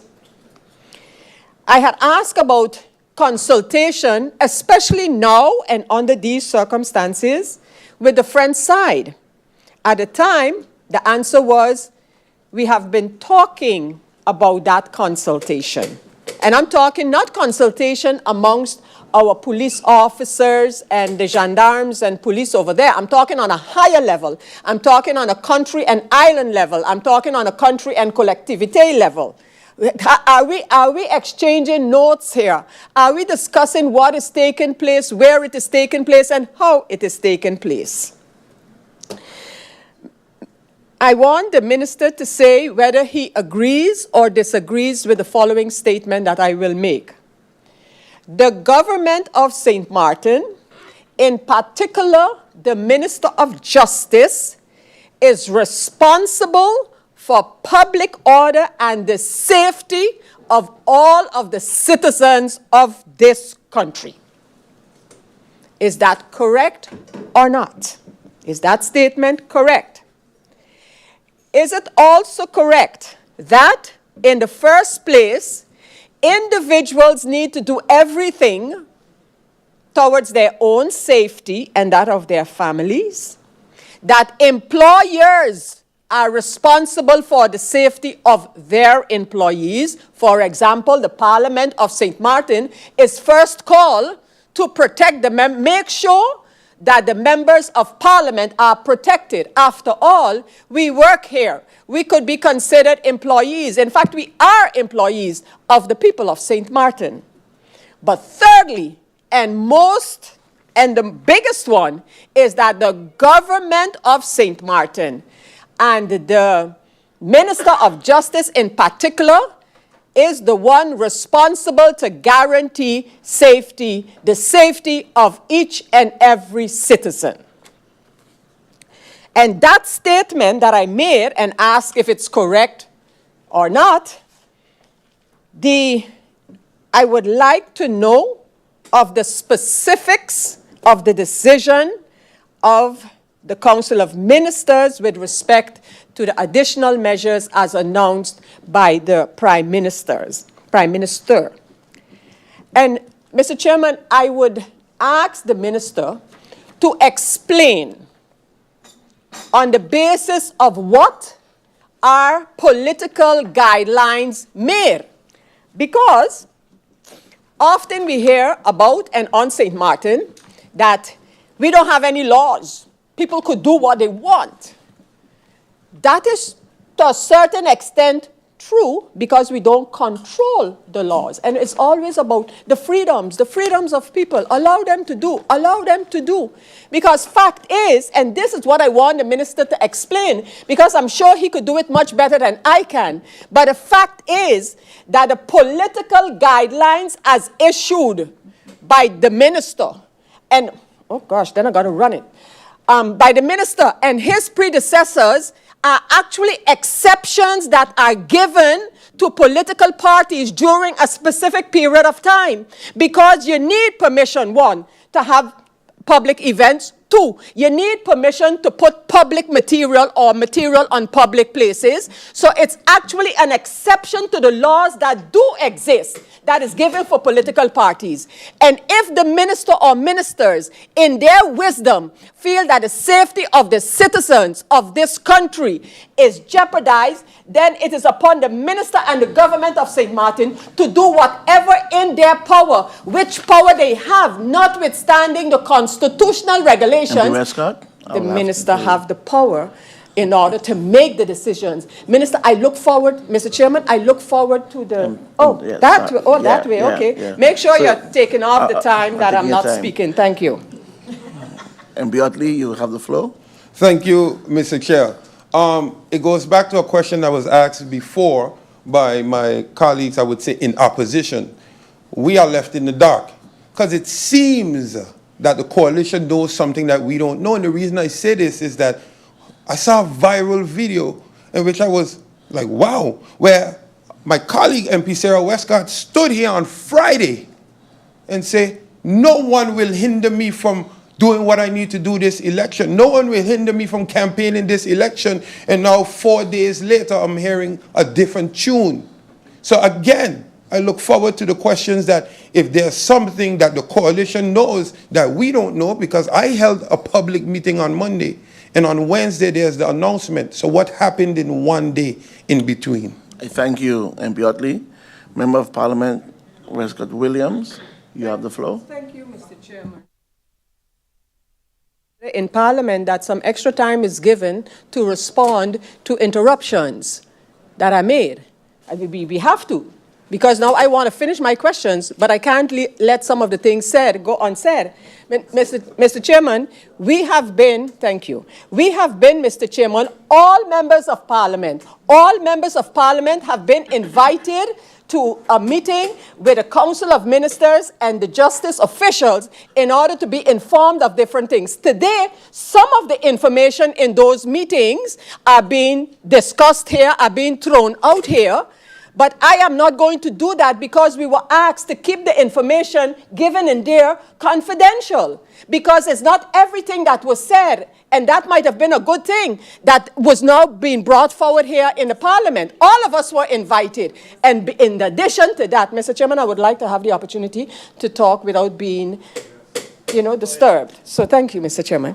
And I wanted to say, Mr. Chairman, so those meetings were confidential. And there are some things that should have been stated in here, but will not be because of the confidential nature of those meetings. Because of some of the things said there, I can very well understand the decision by the government. And then lastly, can the minister tell us why Calaboom events, and this is also to answer my colleague who had an interruption, because just like everybody else, our ears are to the ground. And when Calaboom events is going to say, and give me a chance there, Mr. Chairman, that they are canceling events in light of the recent surge in gun violence, that wasn't because of a decision taken by the government, that was before. MB Westcott, Mr. Chairman, yeah. I thank you. I thank you.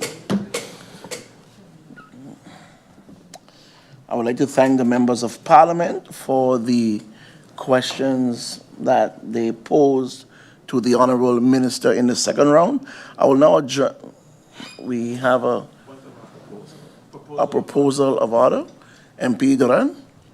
Thank you, Mr. Chairman. Mr. Chairman, my colleague Otley asked a very direct question in terms of what changed within a day. No response was given during that interruption. No.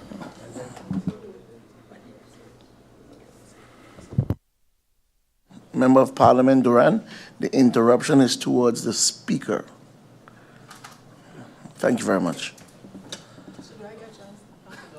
No.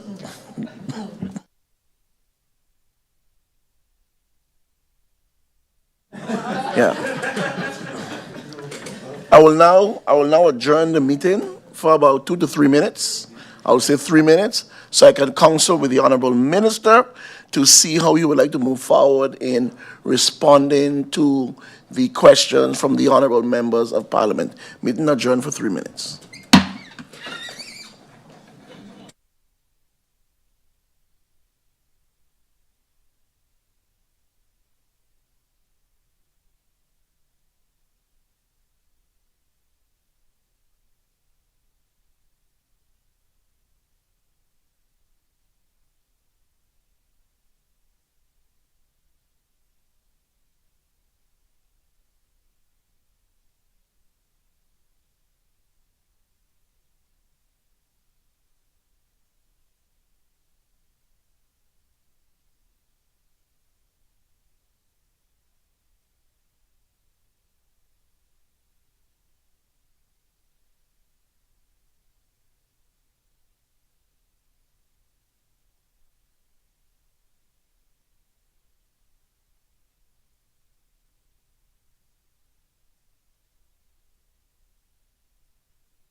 I now reopen this public urgent meeting. I give the floor now to the Honorable Minister of Justice, Minister Lewis. You have the floor. You can indicate where and how much time you would need to come back to answer the questions that was posed from the honorable members of Parliament. Honorable Minister, now you have the floor.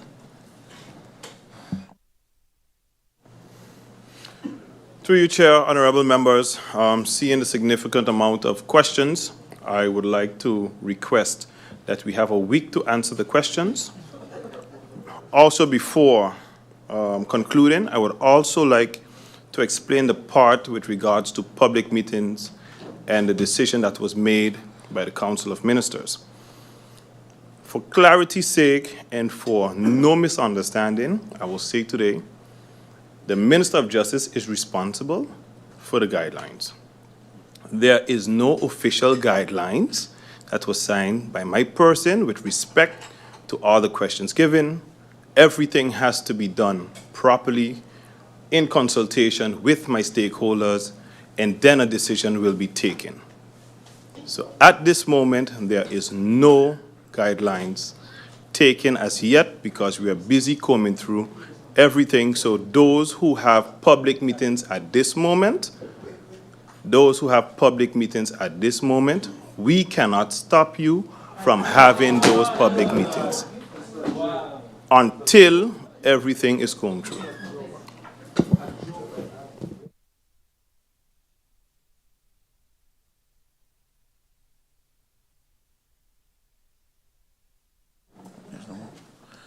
I see the honorable members coming up to the lectern, but at this time, we don't have the provisions for that because he's not answering. He gave a statement based on the guidelines and taken into account.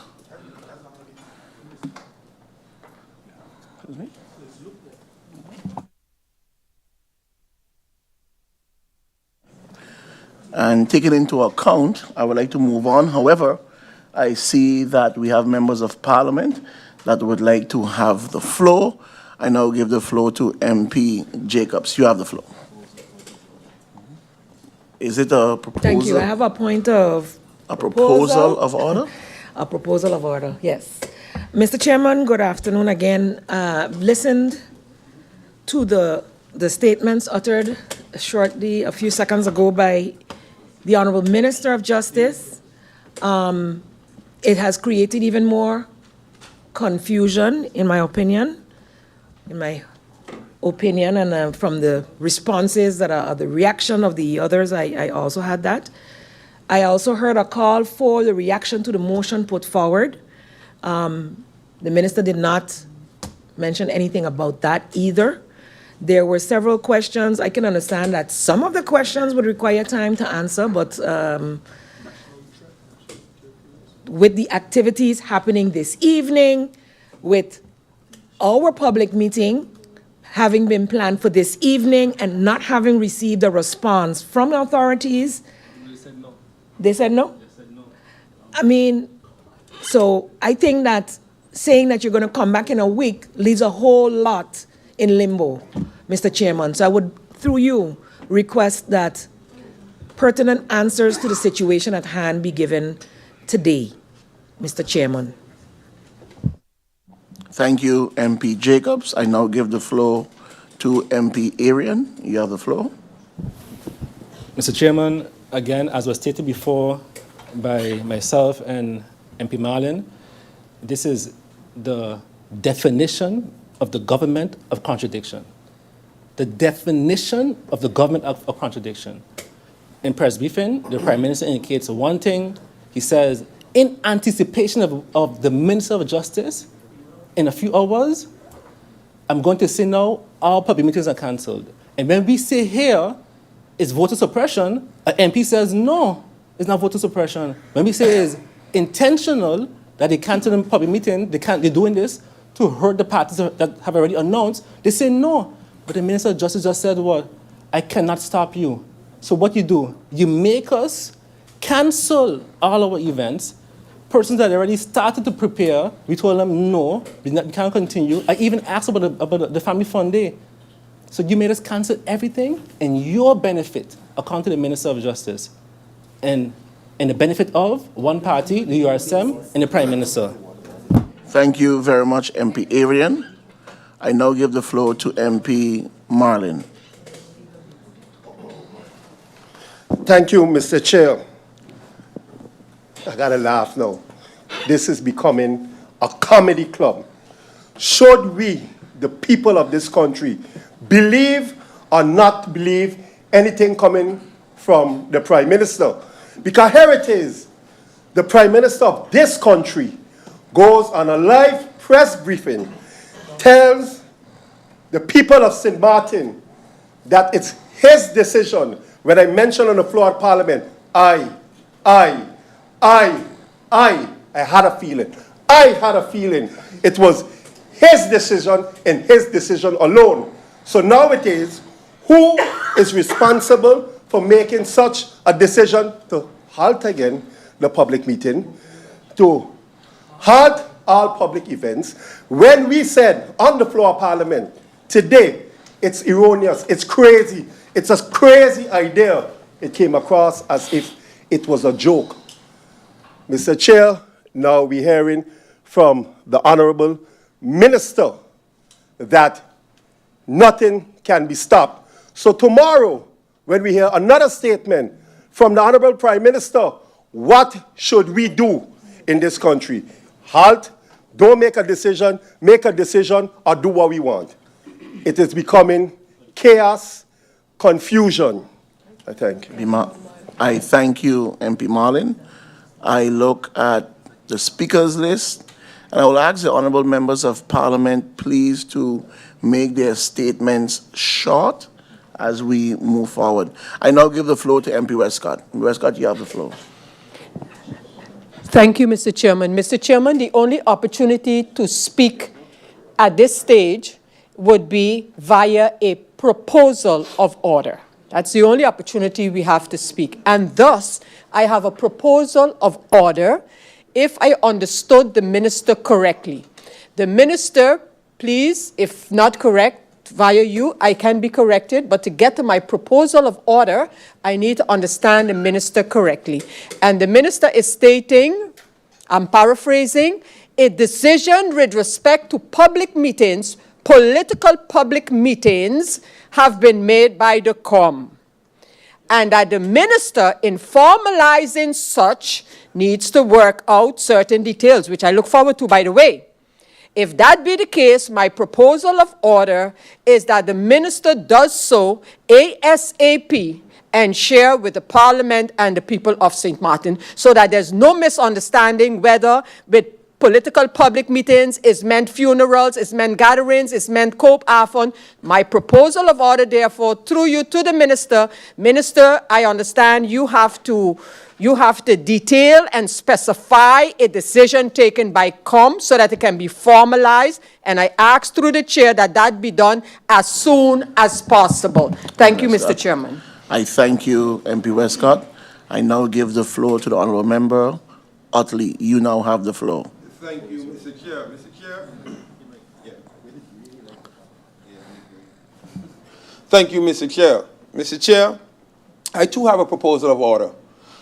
My proposal would be, through you, Mr. Chair, for the Minister of Justice to take your time and have proper consultation.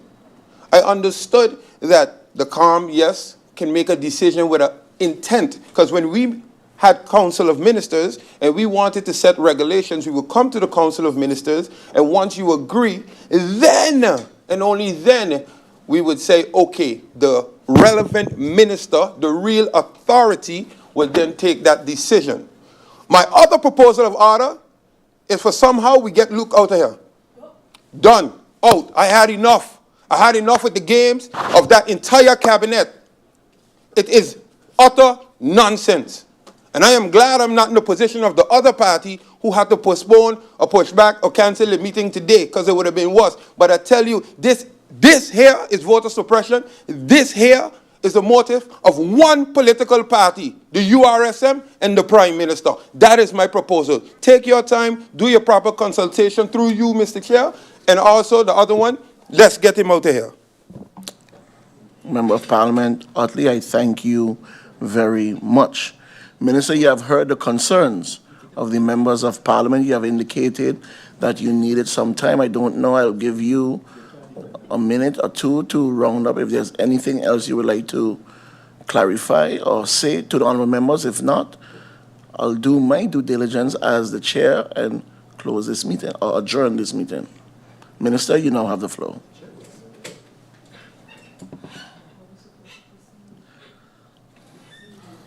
I would like to thank the members of Parliament for their indulgence in this meeting. As I said, we also need to do our due diligence and have it done. I will not divulge into what was discussed in COM, but I stand for everyone, even those that are in opposition.